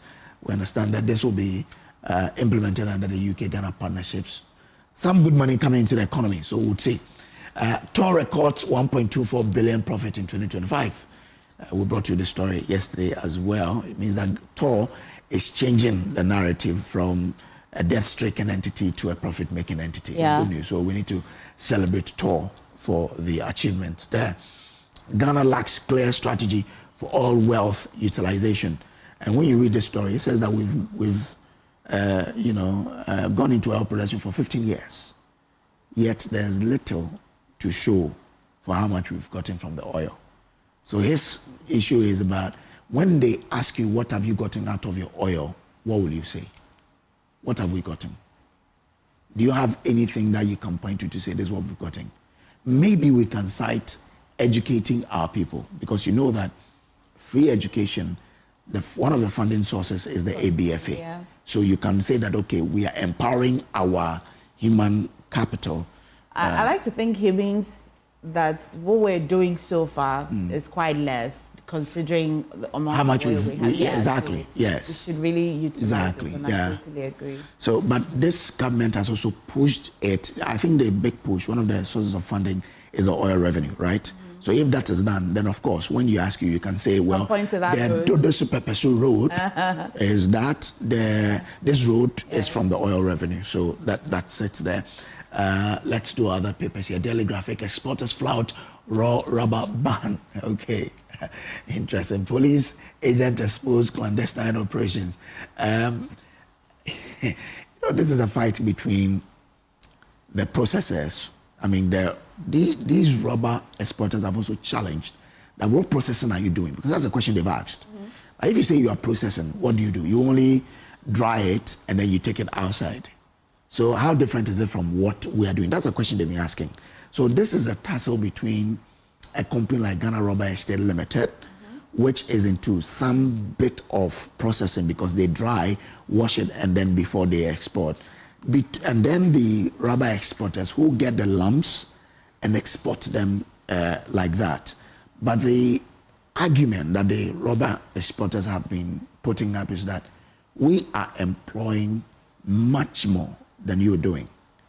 But then Rubber Estate is also saying that, well, but we are also employing, we've been doing this employment several years before you came up. So government need to draw the balance. It has to be a balance. Exactly. It can't go one way. Exactly. Great. I think it's all about job, creation and sustaining. Security. Exactly. Yeah. So if all of them are doing that, as a minister or as a government, you sit and say, okay, how do we ensure that we keep a balance in here? But for now, the story is about the fact that exporters are flouting rubber ban. I don't know whether there's a ban on raw export, because I know they also get permit to do the business they do. But that's an interesting story you can go into. It's on page 3 of the Daily Graphic. Unemployment, corruption threaten trust in state institutions. Speakers call for new social contract. Okay, that is another story there. Senate launches telehealth service for pensioners. World Bank comments Ghana's emission reduction program impact. That is the last one there. Okay, udumajonline.com. And anti-LGBTQ bill. Don't turn this into a political football. Sheikh Shaibu wants NDC and NPP. From what's happening, it will likely be so. But let's see how the coming days. Mama Yaga was quite clear with me yesterday. He says that everybody's pursuing a political ambition. That's what I'm saying. He cannot see how he can cut or cultivate some sort of consensus from the other side. I think that was quite real and honest for a politician. Yes, that's what I'm saying. That then already what is happening, this, the leader says that. To be honest, the clarity of that bill and the overwhelming consensus as a country is not being touched. No. Not at all. It is there. Not at all. Now we have to debate processes, material nuances. That's interesting. Okay. So that's it there. And then how did the House of Records miss this? And I'm saying no questions LGBTQ plus bill process. Okay, so as you said, now the attention is being turned on to process. But there's also a good news here. Sort of good news, because yesterday we didn't lose. We drew. We drew. No, yesterday, and again, there was an improvement over our last performances. Because we played Wales, and we didn't do 25% possession. We did 40, I think it was 41 or so, which is quite, and you could see a certain structure with our play. So there's Wales. Yes. Wales 90, what's the airtime now? Oh, yes, also I'm checking. People need to be confident that we can be better at the World Cup. Wales. And we will be. Okay. Because yesterday, yes. Oh, I spoke to him yesterday. He said that we should manage our expectations. Oh, yes. I'm not saying that we should be over-expectant of our boys. Normal. But what's your expectation? What's your normal? People feel that we won't do well, but I'm saying that we will do okay. What does okay mean to you? Oh, we'll cross the group stages. We'll cross it. We'll score Panama in our first game, straight up. When we score that, it will give us a boost to go into the Croatia game. And when we go into the Croatia game with a win from Panama, I tell you, Ghana is a team that when we go into tournament, our pre-tournament posture is different from tournament. In the tournament, we become beast. When we beat, all our things is to beat Panama. When we beat Panama, Croatia will be a good game for us. We'll win it, and then whatever happens in the last game, we don't care. We'll cross to the other stage. Messen there, Massa, believe it or not, I'm sure for any of the finals. How about some Cake? My management expectation by Bayazi. Anywho. Black Stars. Well, I'm Go Ghana. It's the only time we don't do NDC and NPP. That's the only time. That's the only time. That's the only time. One spirit. Kojo, well, thank you so much for bringing us what's happening in front of the newspapers. And of course, you should go to myjoyonline.com to read more. This morning, I'm joined by Mami Ama Prats, Press Secretary to the Vice President. A little later, we shall be joined by Dr. Ekwa Amwaku, Deputy Spokesperson for Dr. Mahamadou Bawumia. I've got two sisters coming to battle it out this morning on the show. It's good to have you on the show. Why haven't we done this in a long time? It's been long. Yes. Really excited to have you on the show. Before Doc joins us, so far, the conversations dominating Ghana will be the LGBTQ and, of course, the sports that my colleague just drew our attention to. And I think that's the Vice President as well mentioned about importation of rice and all of that. Yeah. But today, unfortunately, I have to remind you, is June 3rd. And the twin flood that happened 2015 today. Remember the souls that we lost and also still encourage those who were scarred during that period and ask questions that it's been some years since that flood. And are we doing better in managing our flood systems? Are we doing better as a country? If you sit back and you recall that day, what comes to mind? It was a very, I think on that day, that evening, if I remember correctly, It must have been home, I think so. Did not have a clue, because it was raining, we're home. Only to hear, much later about all the horrors that had happened at the time. And I remember at the time, I used to have a desk at the Inside newspaper, I think so, at the time. I used to frequent the place a lot. And I remember, just pondering over the proximity, of where it had happened and where I would go every day, and think, wow, this could literally have happened to, any one of us. And your question is right. Over time, after all these years, can we say, truthfully, hands on our chest, as a people, that we have eradicated this problem? Or is it still, our perennial, yearly ritual, that we talk about, forget about, come back and talk about? And, this is one of those ones that really, really, really, really comes back to all of us. Yeah. It's one of those ones. What we do with our garbage, where we build our houses, it's one of those issues that, if we are doing percentages, I would dare say that the larger percentage of that responsibility would be on the citizens. It's one of those issues. And until, and this is what I find shocking. When some of these things happen, you think that it will be a wake-up call, for all of us to say that after this, we'll make sure that nothing of this sort ever happens again. We love to talk, don't we? So we will talk and talk and talk, and then the very next minute, we are pouring the rubbish back into our gutters. We are building in places that we are not supposed to build. We are doing all those things that bring us right back to the talk. It's unfortunate. It's unfortunate.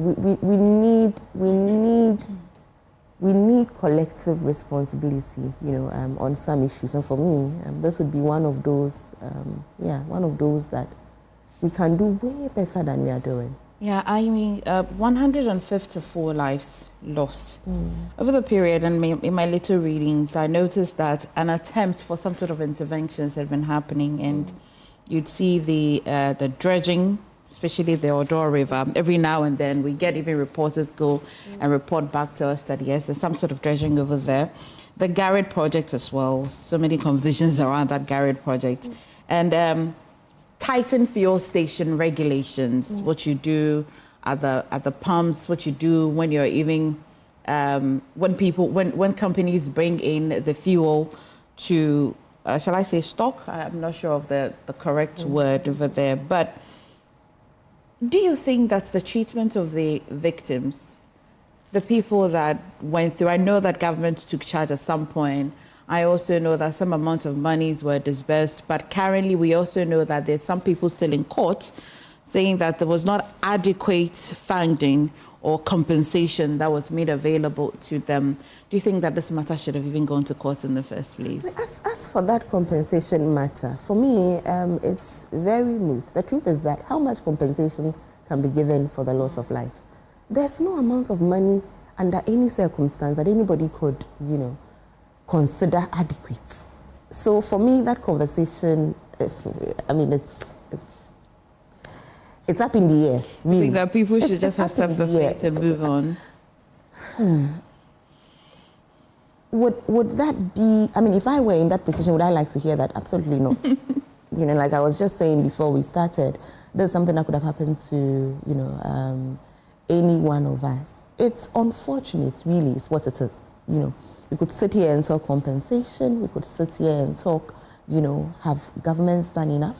And like you say, everybody has tried to do something, in this current administration, look at all the efforts that have gone into decongestion, even in terms of, the population itself, all the efforts that have gone into buildings, in some instances, there have been some demolitions, some of us applauded, others come at it with the humanity, the human face and all of these things. So, it really is unfortunate. At its heart is what it is. We could speak about everything that could have been done better, we could try to lay blame, but I insist that this is one of those issues that a chunk of the responsibility comes back to us as people who live in this community. Watch the screen, look at the amount of rubbish that we generate and do not dispose of in the right way. This is us. It's an unfortunate narrative about us. It's putting a mirror to our faces, but I don't like the image that I'm seeing, in that mirror, So, like I'm saying, we need to at some point say, collectively, hold our hands together as a people and say that enough is enough. We will do right by ourselves. We will make sure that our yearly calamity will come to an end. That together, collectively, we will make the choice to say that we won't go back here again. Because, like I'm saying, how much compensation can be given to you for the loss of human life? How much? How much are you worth? How much is your son worth? How much is your daughter worth? Let's look at it that way, and perhaps we can do better by ourselves. Every time we talk about sanitation levy, which people believe would be one of the best ways, because if you have some dedicated funding, then you can move in to want to come up with measures to help the situation. You talk about how we as citizens can do better in managing our trash and also taking care of our environment quite well.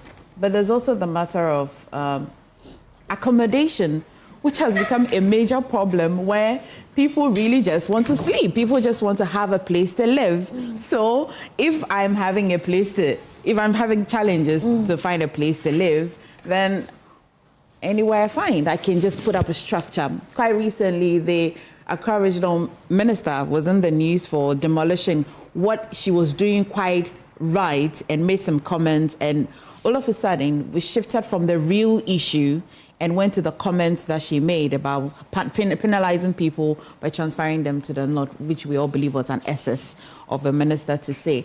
But the real issue, people have real issues. I must have a place to live.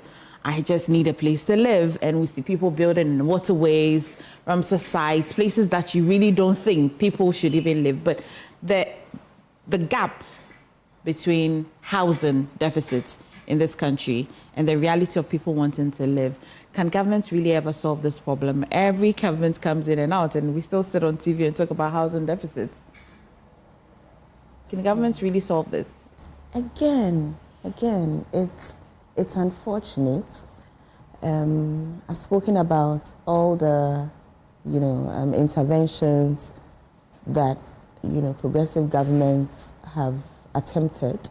I can sit here and speak about all the interventions that this current, administration, and rightly so, is attempting to. And I love the fact that when some of these interventions are, introduced, or the conversations are raging around them, the general population is in support, of everything that needs to get done to get us out of where we are at.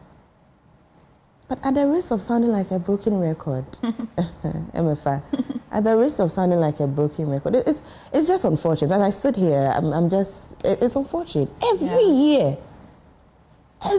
we have this conversation. I can't tell you the number of, conversations I've had around this. Every year. At some point, all of us have to get tired. It's unfortunate. It's unfortunate. Again, to reiterate and give our condolences, to everybody that has, lost, someone, or the loss of property, the loss of livelihoods. It's very, very, very unfortunate. I say that people are more careful now. When it's raining and they anticipate flooding, people are more inclined to stay home. If they're in the office, they would want to stay in the office. In the past, you'd see that people really want to go through the rain and get home, but that's as an unfortunate or stark reminder that you must really care for yourself. And today is June 3rd. We just thought to, raise this issue. Hopefully somebody is listening, or you as a citizen, you're hoping to do better for yourself, so that you don't get yourself in that trouble. But let's get into other matters, right? I think you just raised a very important issue there, which we tend to overlook in these conversations. We think that when these floods happen, it's just us and the people we lost and the things we lost. But there are real economic considerations for every Ghanaian. There are real economic considerations, for every Ghanaian. And to perhaps expand, the conversation, I like the way you brought in this issue of housing. What do I do? Yeah. Where do I live? When that very, should I say harrowing, because I have to be, video of the man whose house was being demolished, yes. Yes. And you find yourself torn. There are instances where everybody is right, where both sides of the coin are right. And as a Ghanaian, you just find yourself torn on both sides of the arguments, right? Yeah. Where your house is a problem for yourself and a problem for the rest of us. But the man is saying, where do I sleep tonight? Where do I sleep? Where do I sleep tonight? It's a reality. Yeah. So, sad again. Sad. But who are those selling these lands to people, though? Or people just inherited them? Maybe you had a father who had... Do you realize how deep-seated this conversation is? It is. They're going straight it's into taking land. me back to land. Oh, my God. Yeah. Because you own a piece of land for years and you wake up one day and they say that that's not a place. This is what I would say, though. At the end of the day, considering, just sitting here this morning and going through the issues, how far-reaching it is, the whole point of a government, the whole point of a country having a government is for that government to be able to take the hard decisions that are necessary to safeguard all of our interests, And for all of us as Ghanaians to realize that we have given a mandate to this government to take the hard decisions that would serve all of us ultimately, or be in our best collective interest. Yeah. And to have the belief, the trust in the government that it has our best intentions at heart. And to give it the support that it needs to do some of these seemingly hard things that would get us to our destination of no flooding, hopefully, in the near future. Because like I keep saying, at the end of the day, it's a loss to our person, it's a loss to our community, but then there are also far-reaching economic consequences that, we need to be very mindful of. Well, as you go about today, remember that today is June 3rd. If you know somebody who lost their life, you want to say a prayer for them. If you know a family that is reminded of that pain, you want to reach out to them and extend your condolences, whichever way. Just remember to stay. In fact, if you've ever used the Ashaliboche Third Gate Ogbojo area, there is a big gutter that, as I see it, is expected to carry water or help drainage, but it's not covered. And it is just a regular gutter that's not even cemented, right? And so every time there's rain, it eats into the land, and people have built just close to it. This morning I looked again, and you have somebody's house, right? Not even about, if this is 100 meters, no. A tape measure of, say, 10 inches. The house is seated right at the foot of that gutter. And just another rain will eat down and is likely to break houses into that gutter. But that gutter, if you look at it, is supposed to actually help drainage system so that we don't have spillage in that area or to help flooding in that area. But that gutter has become a threat and is very visible. It's not small, though. I'll take a picture next time. Yes, I'd like to see it. Really, really big. I recall that Abu Ramadan some time ago spoke in Parliament because a little child died in that gutter some years ago. Goodness. It is, you can see the danger of it. I have a brother who would always call me at dawn and say, don't use that route. Don't use that route. It's too dangerous.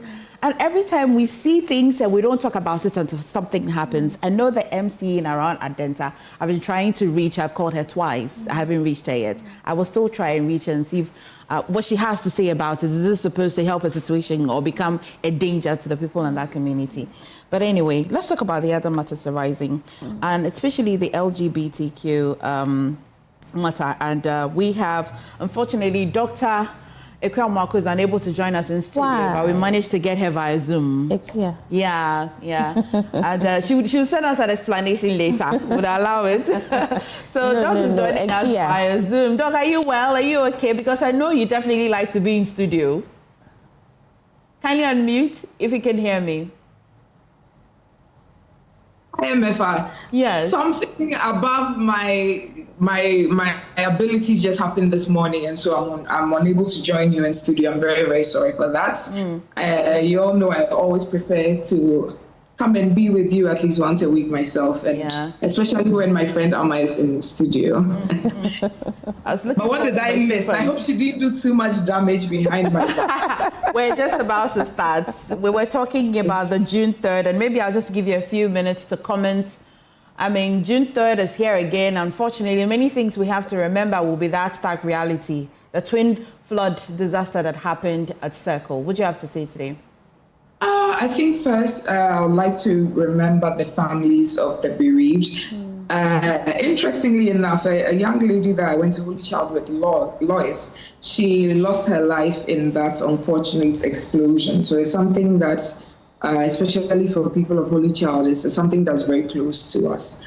The only sad thing is that it's been several years since that day. We always do a remembrance, but not much has changed.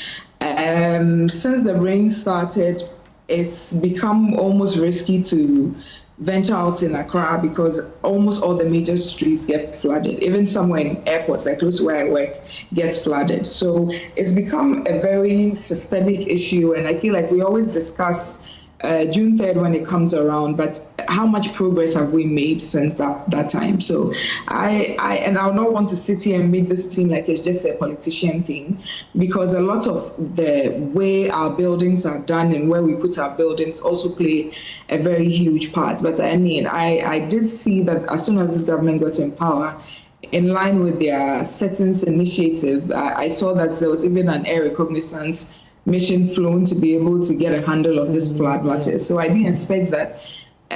Almost 2 years down the line, it's a system that we are still dealing with, and it is almost getting worse.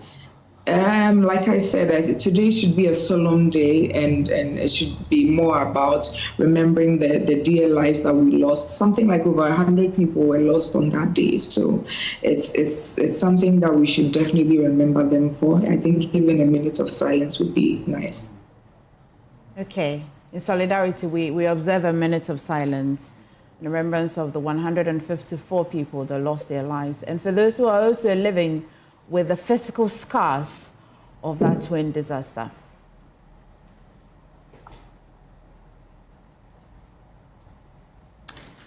Okay, back onto the matters. So I definitely will start with you.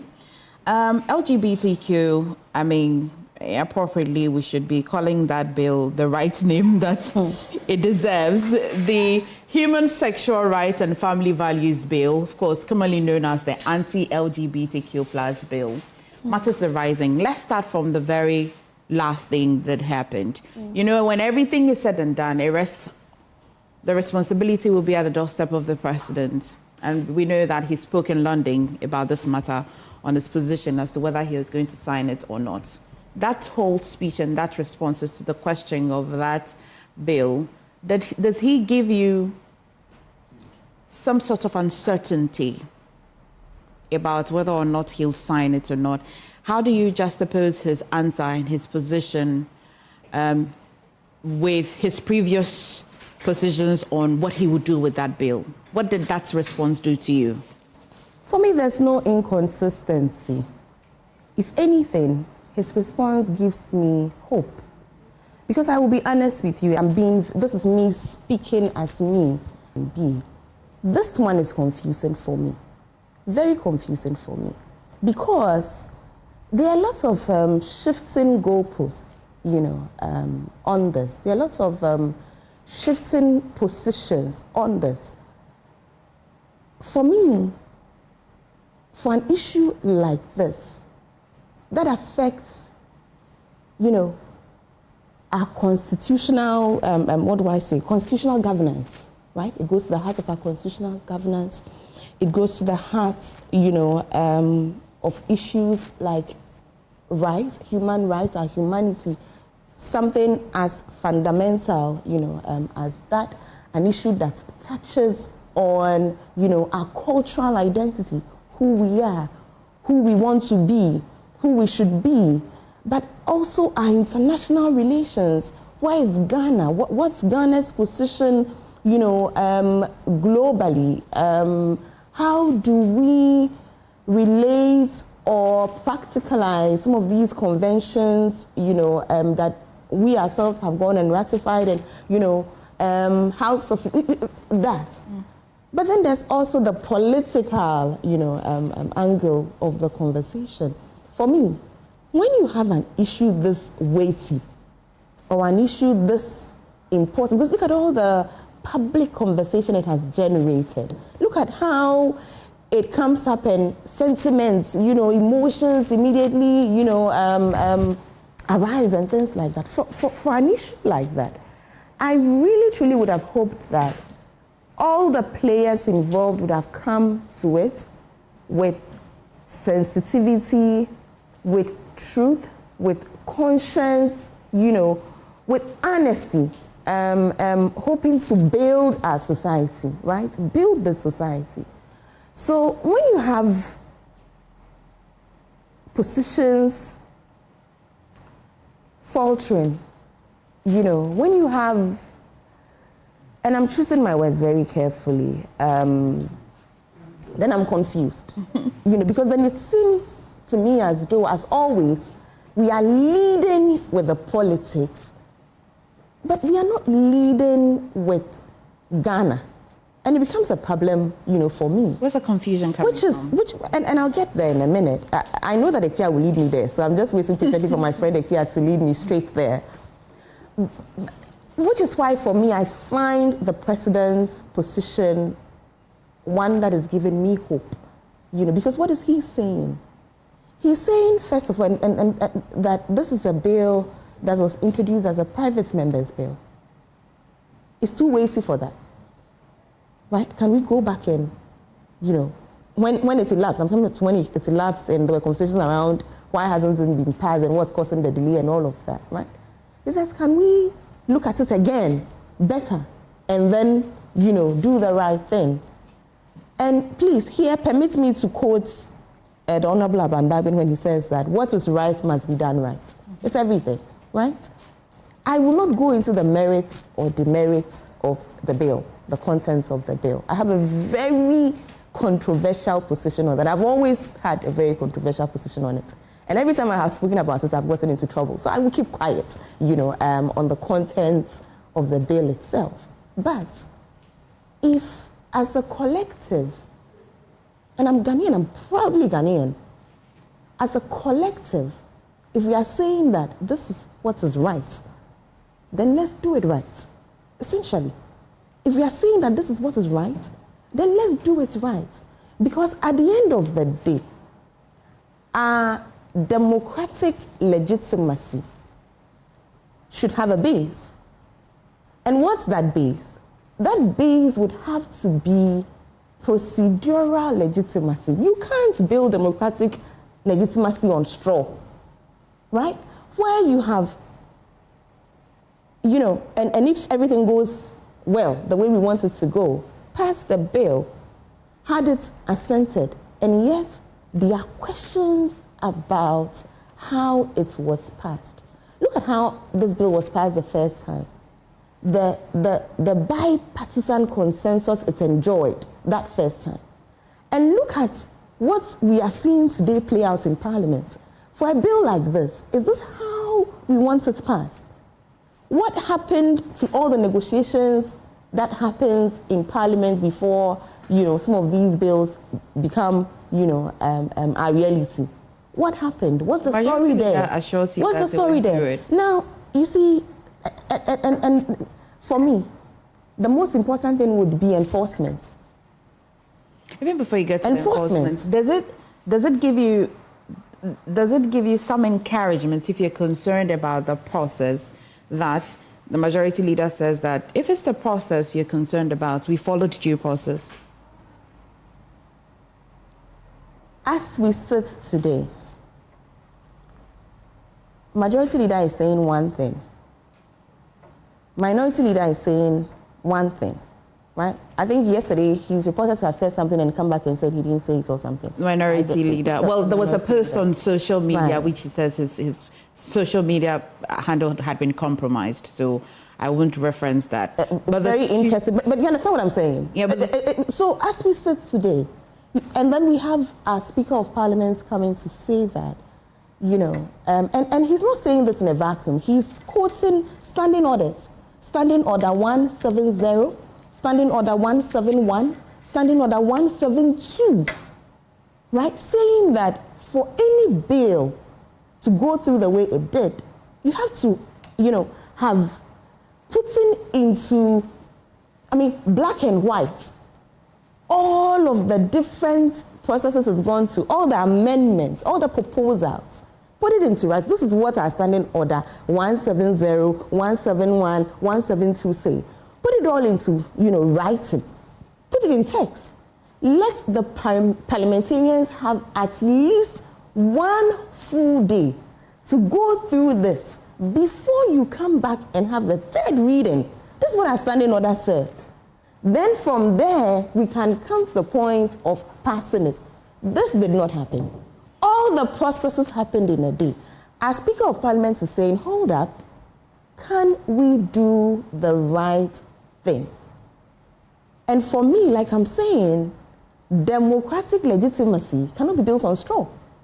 If tomorrow we are so interested in passing this bill, and we all agree that this is the right thing to do, don't ever forget the number of times even the first one went to court.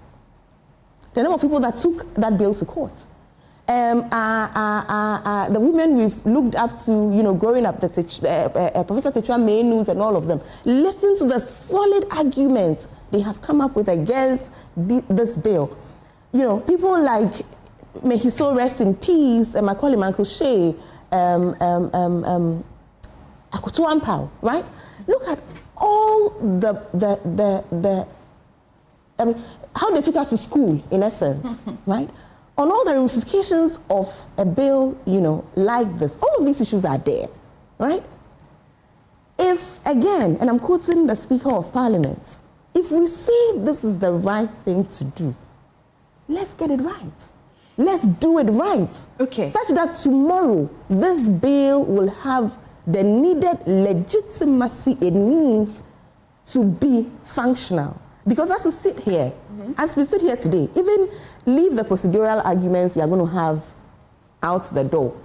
There are people that are asking questions about enforcement. So how do you intend to enforce this? I made a few notes of questions, and when I go to IKEA and I come back, I'd ask the question of, there have been many times that we've had to pass bills in a day, and the standing orders remain the same. That's why we have certificates of urgency. That's why we have processes you go through if you must abridge. So why is the Speaker very concerned about this particular bill? And what is the consequences, the adverse consequences on other bills that were passed in the same manner? I'll come to that when I go to IKEA.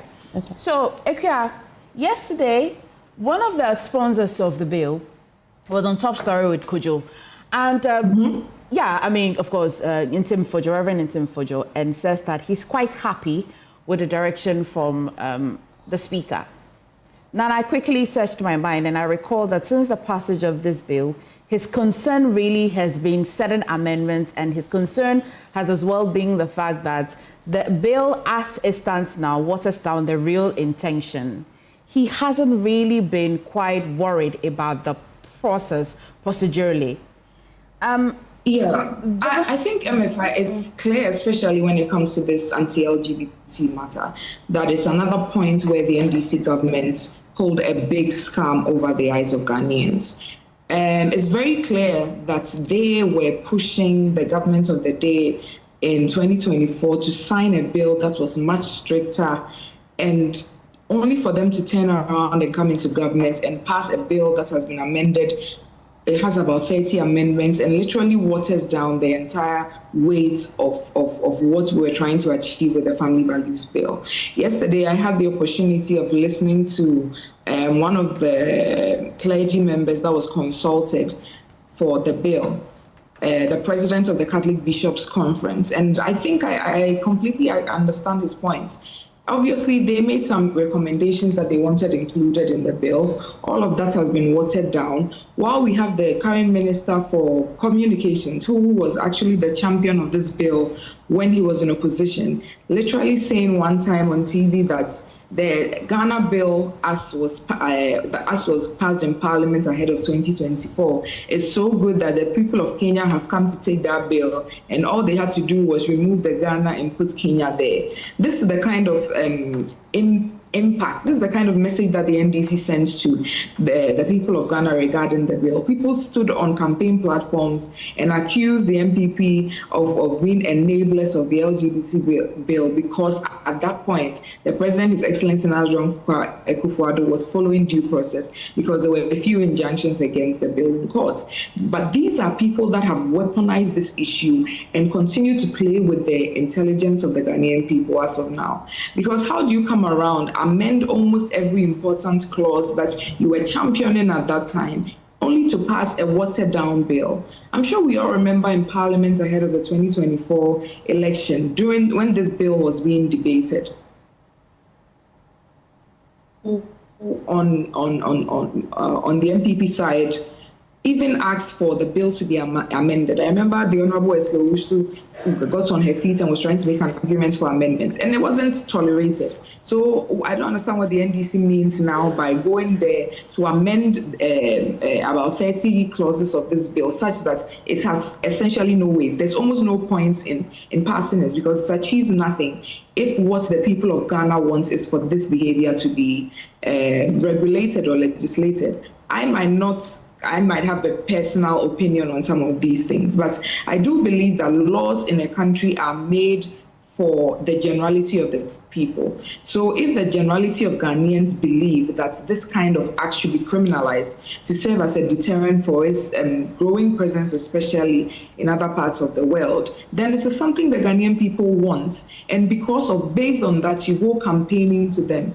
The NDC was able to make LGBT an issue ahead of the 2024 election, and to tag any person in the MPP with even being a supporter or an enabler of this because of how the bill happened at that time. John, will I be right if I join the people or the cohort of people who believe that it is almost like a tit for tat because of the energy the NDC gave the NPP during the 2020? When I ask this question because I ask this question not because of what happened in 2024, because even the Constitution as we have it today, people say that some parts of that Constitution does not mirror the aspirations of people in this country.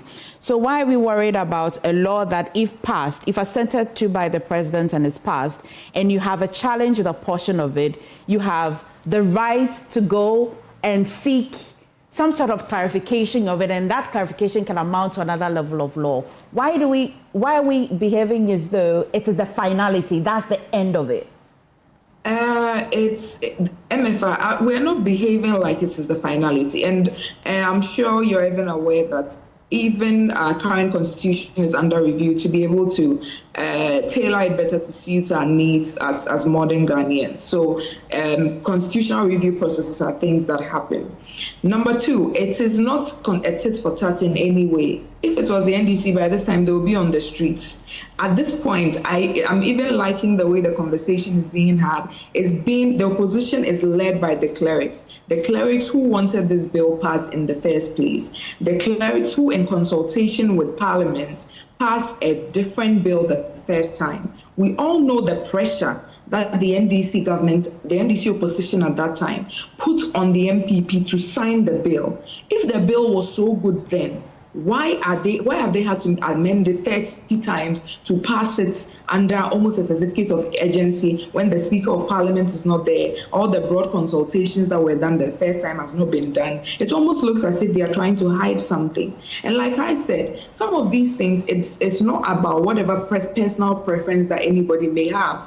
The generality of Ghanaians are of the view that to prevent the creep of the LGBT culture into our own Ghanaian culture, which is naturally very conservative, they believe that these things should be criminalized. So as a government who claims to listen, should you not do that for the people? As a government who claims, especially who had used this to campaign, this was something they said on their campaign platforms several times. I do think all these things just keep on repeating and exposing the hypocrisy of the NDC government. Because, I mean, how? Some of the videos when put edge to edge are even embarrassing for me to see. How can you say that the old bill was so good that all they had to change was the name Ghana for Kenya, but then you go ahead and amend about make about 30 amendments. When I come back to you, my question will be that is it the assumption that when the bill died with the previous parliament, the expectation or the assumption was that we're going to pass the exact same bill, when one of the major concerns was the fact that we didn't in Parliament or the process didn't involve other stakeholders like the CSOs. And then they make the argument that these amendments that you see is as a result of consultation with the CSOs, and that's why it finds expression in the new bill. Is it the number of amendments? Is it the fact that it was amended at all? Because then if new members of Parliament are elected, how then will the people who voted for these new members of Parliament's view find expression in this particular bill? When I come to you, let me just come to you. I hope I recall. Just a few things I want to say about, some of the things Akia speaks about. Akia speaks about, governments using this as a campaign issue. And I would really rebut and say that I was on some campaigns, right? I was on the campaign of Her Excellency Professor Nana Jane Opoku-Agyeman. And LGBT was never an issue over there. Just to say that if there's blame to go around, right, and we want to sort of use that as any measure or any indicator or anything at all for this conversation, we'll get it wrong. Personally, I used to go for the weekly newspaper review program of a particular TV station. If you allow me, I'll mention the name. And a few times I met the Reverend Kojo back then. And I'm talking maybe all the way back 2013, 2014, very long time ago. And I remember, saying once that, Reverend, it seems as if as for you, you come with your issue. It doesn't matter what's in the, our laws or what? In the papers. Okay. He always came with LGBTQ. At the time? At the time. So, I mean, for me, if perhaps somebody else's advocacy, maybe his style, maybe his posture, gained more grounds, it doesn't make it an NDC thing. It cuts across, I don't know if you understand what I'm saying. And, to say that where we are at right now, for me, that is not a conversation. Right now, as we sit here, if both sides, and myself and Akia are speaking the same language when it comes to that, because I realize that perhaps we might have some outlier, opinions on the matter. But both of us are saying the same thing, essentially. Both of us are saying that if this is where we are at, if as a country, this is what we want to do, right? And again, to quote, a Bagman, what I'm saying in essence is that we have come far. We've moved on from the politics of it. We've moved on from who is passing it and who is not passing, because when we had the MPP majority in Parliament, it was passed. We have the NDC majority in Parliament, it's being passed. So we've moved on from all of those scoring points conversations. We are here right now. The conversation right now is constitutional durability. That's the conversation we are having. Constitutional durability, that is the conversation we are having, right? That's the conversation we're having. That we can pass this bill, but somebody else can come and challenge the validity of that bill because it does not it didn't go through the standing orders procedurally. Absolutely. Okay. And here I'll say this to you. You speak about other kinds of legislation that have gone through. But where those legislation or those bills, were they as weighty as this one? Did those other bills have the potential to touch on the sensibility of Ghanaians as much as this one does? You see, in all spheres of, governance, even in the judiciary, there's discretion. And there's discretion for a reason. Public interest, right? You can't put everything on the same scale. And here we can have the conversation around equality and equity, where in some instances, you give some two, in some instances, you give some one. And it serves public interest better than giving everybody three. For me, this would be one of those instances. Right? Is it not for this purpose? This is why the law then becomes what we all go to, because when it comes to the moral conversation, when it comes to the discretion, it's so subjective so much that at some point what the law seeks to do is, well, I appreciate your discretion, I appreciate the morality conversation, but let's stick to the law. You may not be happy because the discretion conversation is so endless that what brings finality to it will be the law. So I will ask just one question. Can this particular bill, do you think this particular one, this one, can survive any constitutional controversies? What are the constitutional controversies you anticipate? Do you foresee? Enforcement. I'm back at enforcement. For me, that's the biggest conversation that we need to have around this bill. For example, we have laws for tax collection. Enforcement. The challenge of enforcement has existed years. No, it's not that simple, Emefa. By itself, this law, by itself, without all of these constitutional impasses and procedural issues, by itself, it has enforcement issues. Okay. Access, by itself. Essentially what we are doing is we are compounding an already tricky situation if we don't get our fundamentals right. And this is why I would appeal to everybody involved. And I'm happy to have heard, the Muslim leadership speak to this and say that this is not one of those issues for politics. This is not one of those. This is one issue that actually necessitates bipartisan consensus. And I'm going to say this, right? This is one issue I would have hoped that our politicians came to with their conscience and not their party colors. This would be one of those issues where I would have hoped that we would come to it with what we genuinely believe in our hearts, what we consider to be right. I'll say this. I had a big, can I call it a debate, can I call it with the Honorable Suhini so many years ago around this issue. He had come on my show, we had discussed the issue broadly, and after the show, we got into a bit of, and he said to me then, at that time, that because I expressed all my sentiments against the bill, I said, how do you criminalize support? Right? How do you criminalize a professional, and a like healthcare, somebody who has sworn an oath to take care of people? How do you criminalize this person then doing that?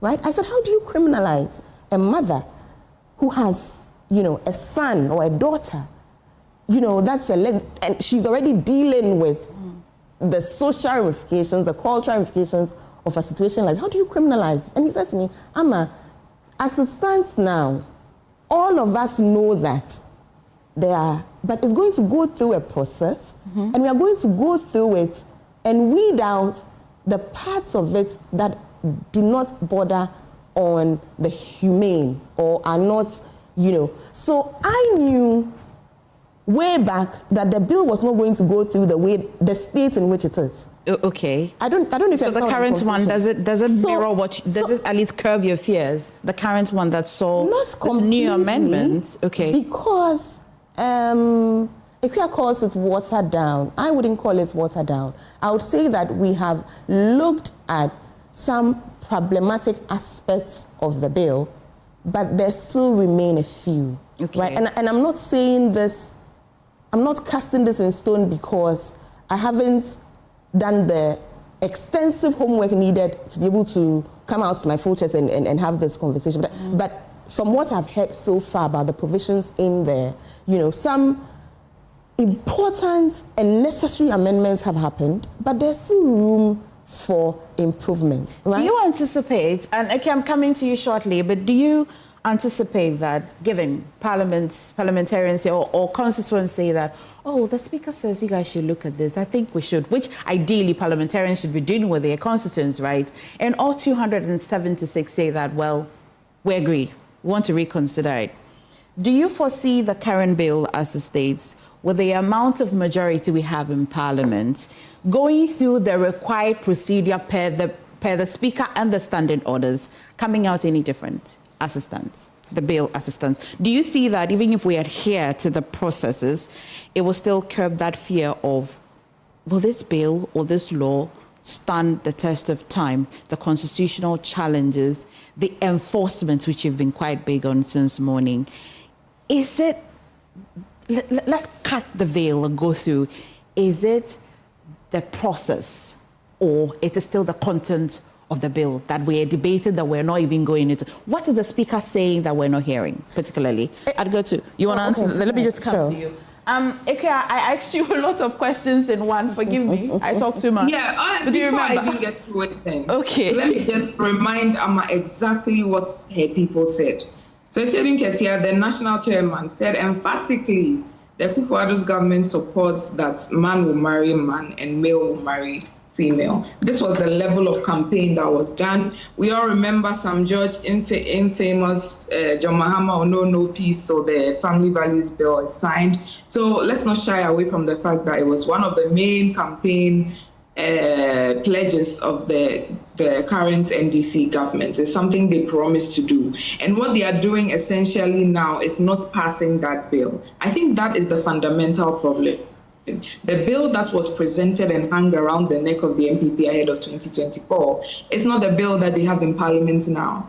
That is why everybody wants to take a better look at it. I don't know, again, like if you had the time to see the Catholic Bishops' Conference, the head speak about it, he sounded very irate at what was going on and about how many changes had been made. They are not immaterial changes. They are changes to make it a completely different law, so completely different from what the people of Ghana had agreed to and expected earlier than what is being done now. And so it is absolutely hypocritical for the same people that championed this and called everyone names when the bill itself was going through constitutional processes. So there were several cases in the Supreme Court injuncting the passing of this bill. Yes, the NDC saw no problem and asked for the signing of this bill. So why is it now that the shoe is on the other foot, they are giving us excuses? But again, you said the shoe is on the other foot. The shoe is not on the same. The shoe is on the other foot. The shoe is not on the same foot. How do you expect that it will feel the same? So again, I asked, and before I came to our are they confirming to us that they are absolutely hypocritical in everything they said? Because so far the NDC has not been able to come through with any of the things they promised the people of Ghana. So are we just to take it as a scam government and take it like that? If we go that route, would we be able to have a conversation about the fact that each parliament at a particular time is different? No, each parliament is different. Yeah. Emefa. So, for example, there's some new entrants. Okay, so for example, there's some new entrants, right? There's some new, both NPP and NDC. And my understanding is that the committees in Parliament constitute both NPP and NDC. Yes. And this could mean that there's a new entrant. Are both too. Okay, this could mean that there's a new entrant. This is the private members' bill. Yes. The NDC government, while in opposition, this was one of their campaign promises. And so with the supermajority that they keep on making so much noise about, should they have a problem passing the bill they were complaining about just a few years back? No.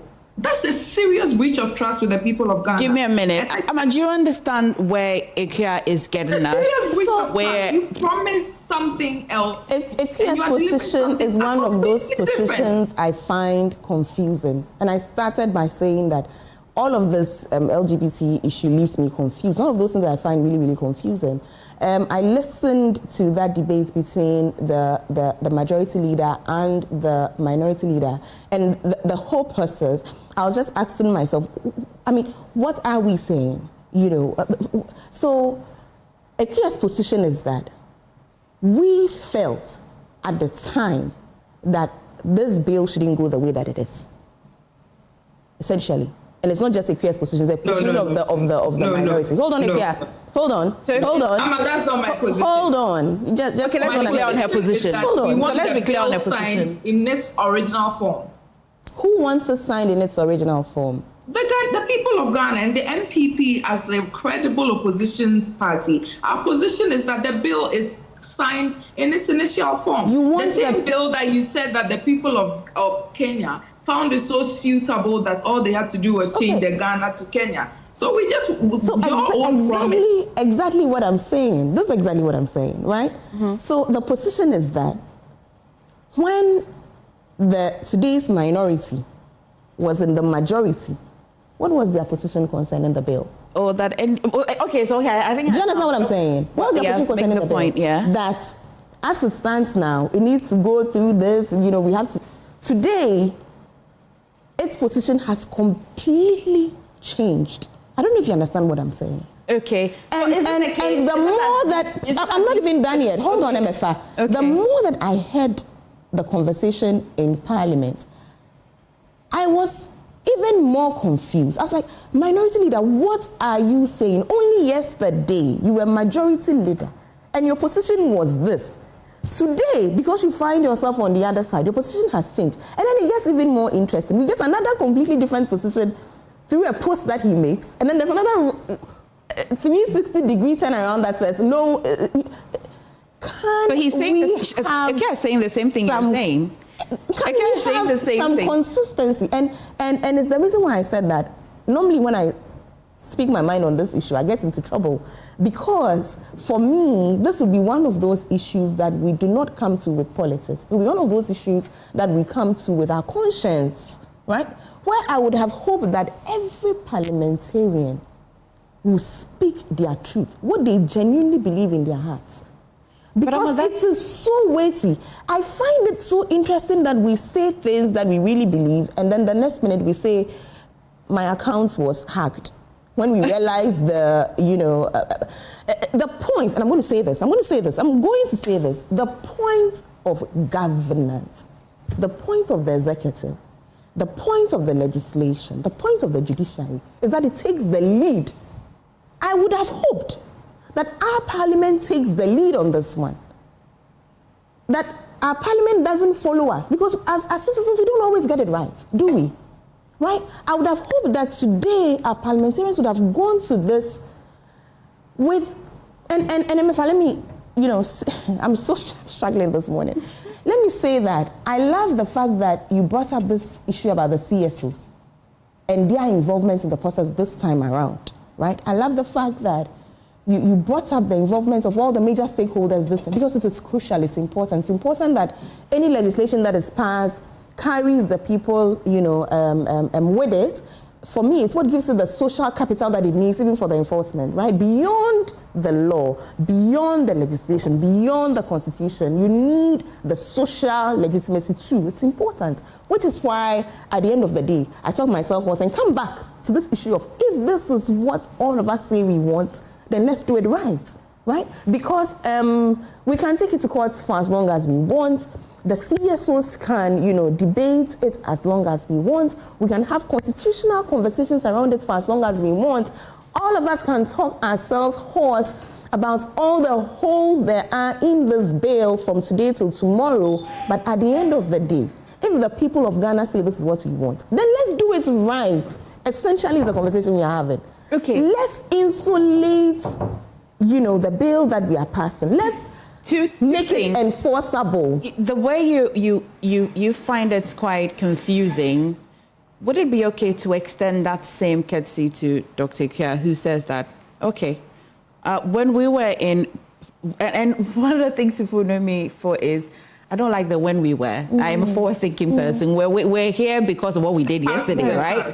So I like that's what's the way forward. Yeah. We'll get to the way forward. But to be fair and balanced to the debate this morning would be that, just yesterday, there was a majority leader who is now a minority leader, who believes that bill, it's not, at the time there was, in fact, I think that bill went through because at the time it was a hung parliament, so it was a very debated matter. In fact, and the matter now was at the foot of the president that until that cease and desist letter was written from the presidency.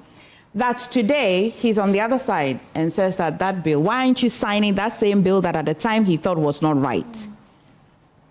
Yeah, I think that's Dr.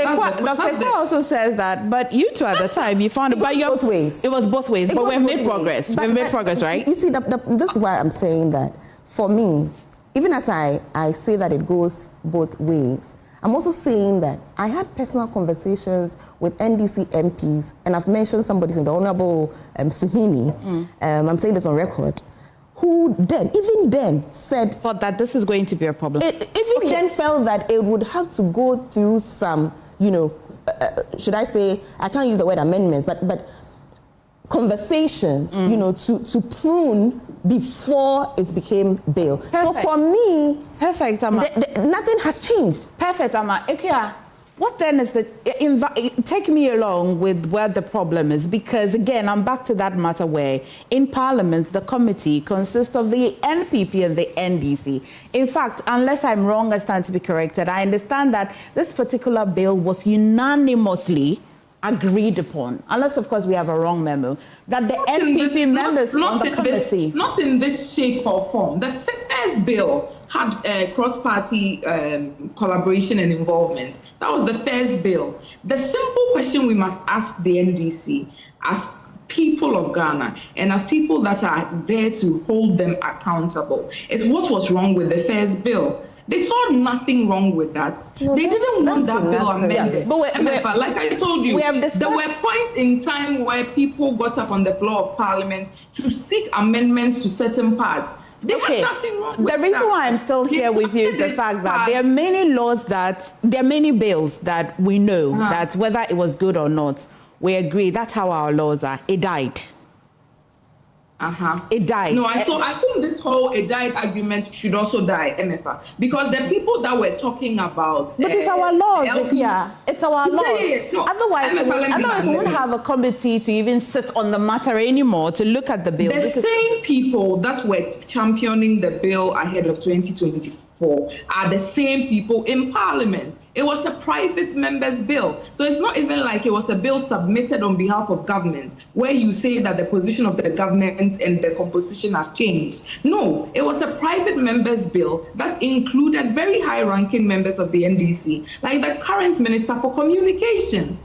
He is on record to have said that there's absolutely nothing wrong with that bill at that time. So is he not being double-mouthed right now? He's on record to have said the only problem with the bill, because he sent it to his colleagues in Kenya, was that they had to remove Ghana and put Kenya there.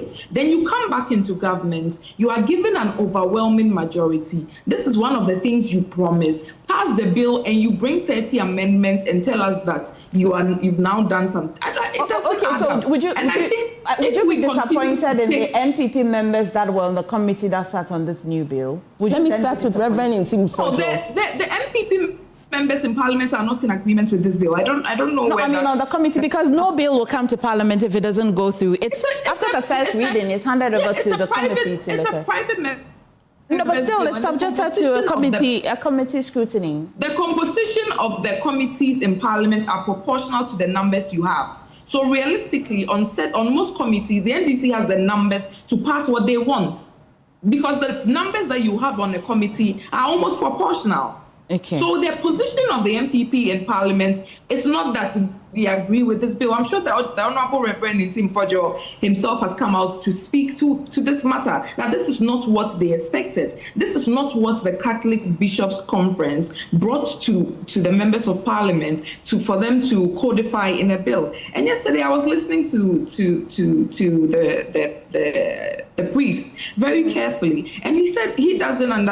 For you to be speaking to him about procedural this and procedural that is really the least of his concerns, which I completely agree, because he is not a parliamentarian. He did his part as an opinion leader, as someone who would better espouse the family values that this country wants to extol, and try to codify that into a document. It is the responsibility of Parliament and the private members that started this thing to see it through. And I do not think we will be fair to the people of Ghana, we will be fair to ourselves if we allow the NDC to dilly-dally on everything that they promise, very hypocritically. Okay. Because you cannot be saying beyond the hypocrisy, today, if that bill that the former president didn't sign, if we brought it today and then we said that for whatever intended purposes, the president should sign it, and he indeed signed it, will the NPP be happy? Of course, because that's what the people of Ghana expected. Emefa, do you get it? That's what the people of Ghana expected. So you cannot now change your position as a political party, that is the NDC, and now expect everybody to clap for you. You sold the idea of family values. Sam George stood on campaign platforms to say that His Excellency Akufo-Addo and Dr. Bawumia and co are supporters of LGBT because there were processes in courts that were preventing the president from assenting to the bill. And let me just correct this matter here. It's not like the bill, and people keep on talking about this letter. Yesterday I was asked if I had seen the supposed letter. If they have it, they should bring it. Because there were, even up until December, there were cases in the Supreme Court injuncting the passing of the bill. And His Excellency Nana Addo Akufo-Addo, being an astute human rights lawyer, would make sure that all these challenges to the bill were resolved before signing it. But Dr. Bawumia had said he was going to sign the bill. Sam George, the current Minister for Communications, was campaigning on it that His Excellency John Mahama will know no peace until he signed the bill. Emefa, all of this bill we are repeating, which one are they talking about? This is the first one. So at that point, are they trying to tell us that they knew that they were trying to force a bad bill down the throats of the government? That's as simple as that. If they want to come out and make that admission that the bill that they wanted, they were not right, it was a bad idea, blah blah blah, that's a different conversation. If they do, will it change the trajectory of the debate? If they admit granted, say for example, Sam George was the leader at the time, right? If he says with Reverend Fojo, both of them, they stand and say that, well, this bill, as at the time that we wanted the former president to sign it, we don't think it's good and all of that. Will it change the debate? Will it be okay? Will it restore the blocking? This what the fictional situation you are creating will not happen and has not happened, because I've listened to the Honorable Sam George after this matter, and it almost seems to be like a taking for granted kind of thing, because we are all clear on what you said and what you were trying to achieve. You did not only stop there. You know, all the members of the clergy had inputs into the bill. So they basically sent what they expected, their expectations of the bill. They have come out clearly to say that not even a shred of their expectations for the family values bill has been passed. The thing has been made so paperweight that it is irrelevant. There's no need for us to raise government. Is that the position of all of the CSOs? Because yesterday on PMS Press, one of the CSOs who has been an advocate, Adam Senanu, mentioned that the exemptions he looks through, he has a challenge with I think one or two of them. And I mean, of course, it's expected. A new bill is always a problem if you want to go line by line. But before we go on, did I hear Ikuya say that this found itself in our manifesto? I'm confused. Oh, sorry? Ikuya, did you say that somehow this found an expression in the manifesto? You mean that I'll sign the bill. I'll sign the bill. But your last campaign, your last rally. Yeah, but that's completely different from a manifesto, do it. What people say on political platforms are completely different. I didn't think I said it was in your manifesto, but it was something you campaigned on. And in fact, I'm sure knowing the NDC is probably somewhere there. While you're speaking, I'll go through your manifesto to confirm. On your let's not do that this morning. The last bench you held to speak to, yes, the last event you had to speak to the people of Ghana to win their vote, you made that rally about LGBT. For you to come and turn around and do something completely different, it's an absolute breach of trust for the people of Ghana. And it's as simple as that, Emefa. There's no way to dilly-dally around this. They will have a very hard line stand. For me, and that is what you have the buy-in of Ghanaians for. You have the buy-in of Ghanaians for the fares bill. There was that debate going on for a very long time. And I mean, it was a little bit surprising to me, but majority of Ghanaians wanted the bill passed as it was at that point.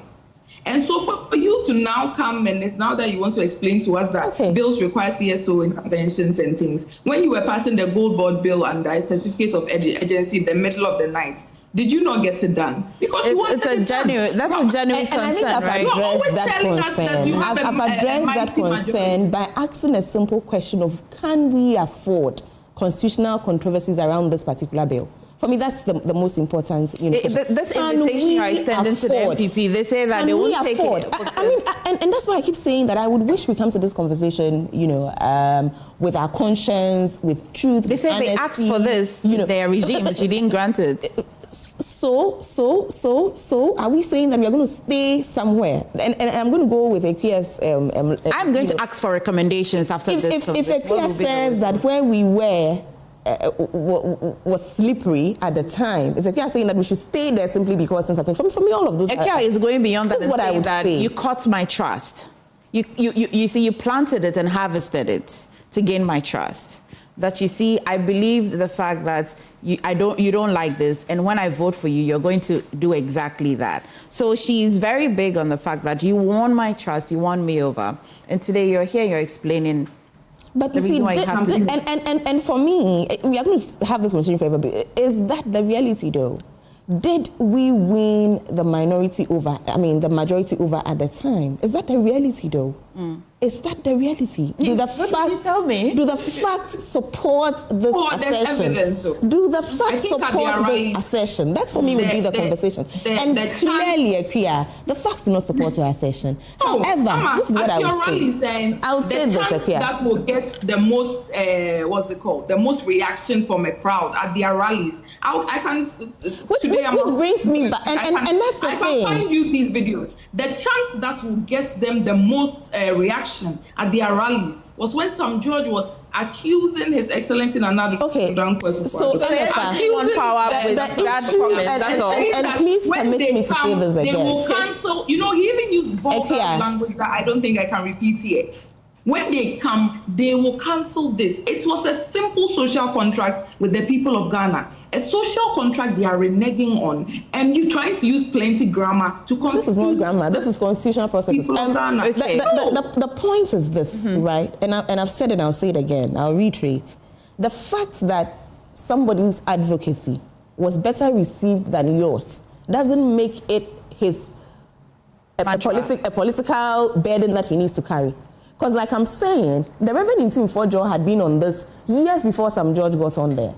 Right? The fact that his advocacy did not go anywhere is not any fault of the NDC. It's perhaps his strategy, his advocacy skills. And we can have that conversation, right? Which is why I don't want to stay on this NDC, MPP, who said what, who said, because a lot of things were said from their side too. The Reverend Akufo-Addo and the kind of things he said about LGBTQ, if we also are to produce those videos, are perhaps even more damning, and this is me using a QS framing, if I can say that. But I repeat, if you please let me make the point I actually want to make. I insist that the fact that some judges' activism was better received, was more successful, if we can even call it that, is not the fault of the NDC. It then doesn't become NDC's cross to carry. You can't do that, right? In as much as I won't make it the MPP's cross to carry because the Reverend Akufo-Addo's own advocacy for this was unsuccessful. Let's not do that. So let's be clear on my point is this, your point, Emefa. yes. My point is that I want you to simplify the point. At the end of the day, there was a bill that received parliamentary consent that did not make its way into full law, and time lapsed, right? we are going through a whole different process. At this point, it is not the same bill that is going to be introduced, so to speak. This is a completely new process.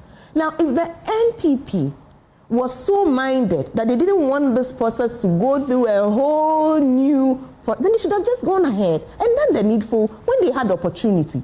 You did not. We have a situation where, so and this is why I say that our presidency, His Excellency President John Dramani Mahamad's position gives me hope, because he now said, well, we now have a unique opportunity. We have a unique opportunity to look at this bill again, to look at all the issues that were raised at that time, all the CSO concerns, all the issues that went to court, all of the legal and constitutional arguments that came up, bordering on the constitutional durability of this bill. We now have a unique opportunity to go over it and do the right thing. I would really, at this moment, ask the minority and the NPP to stop playing politics as always with every issue. Ekuya, you know better that when a bill is going through the process as a new bill, it will go through the process as a new bill.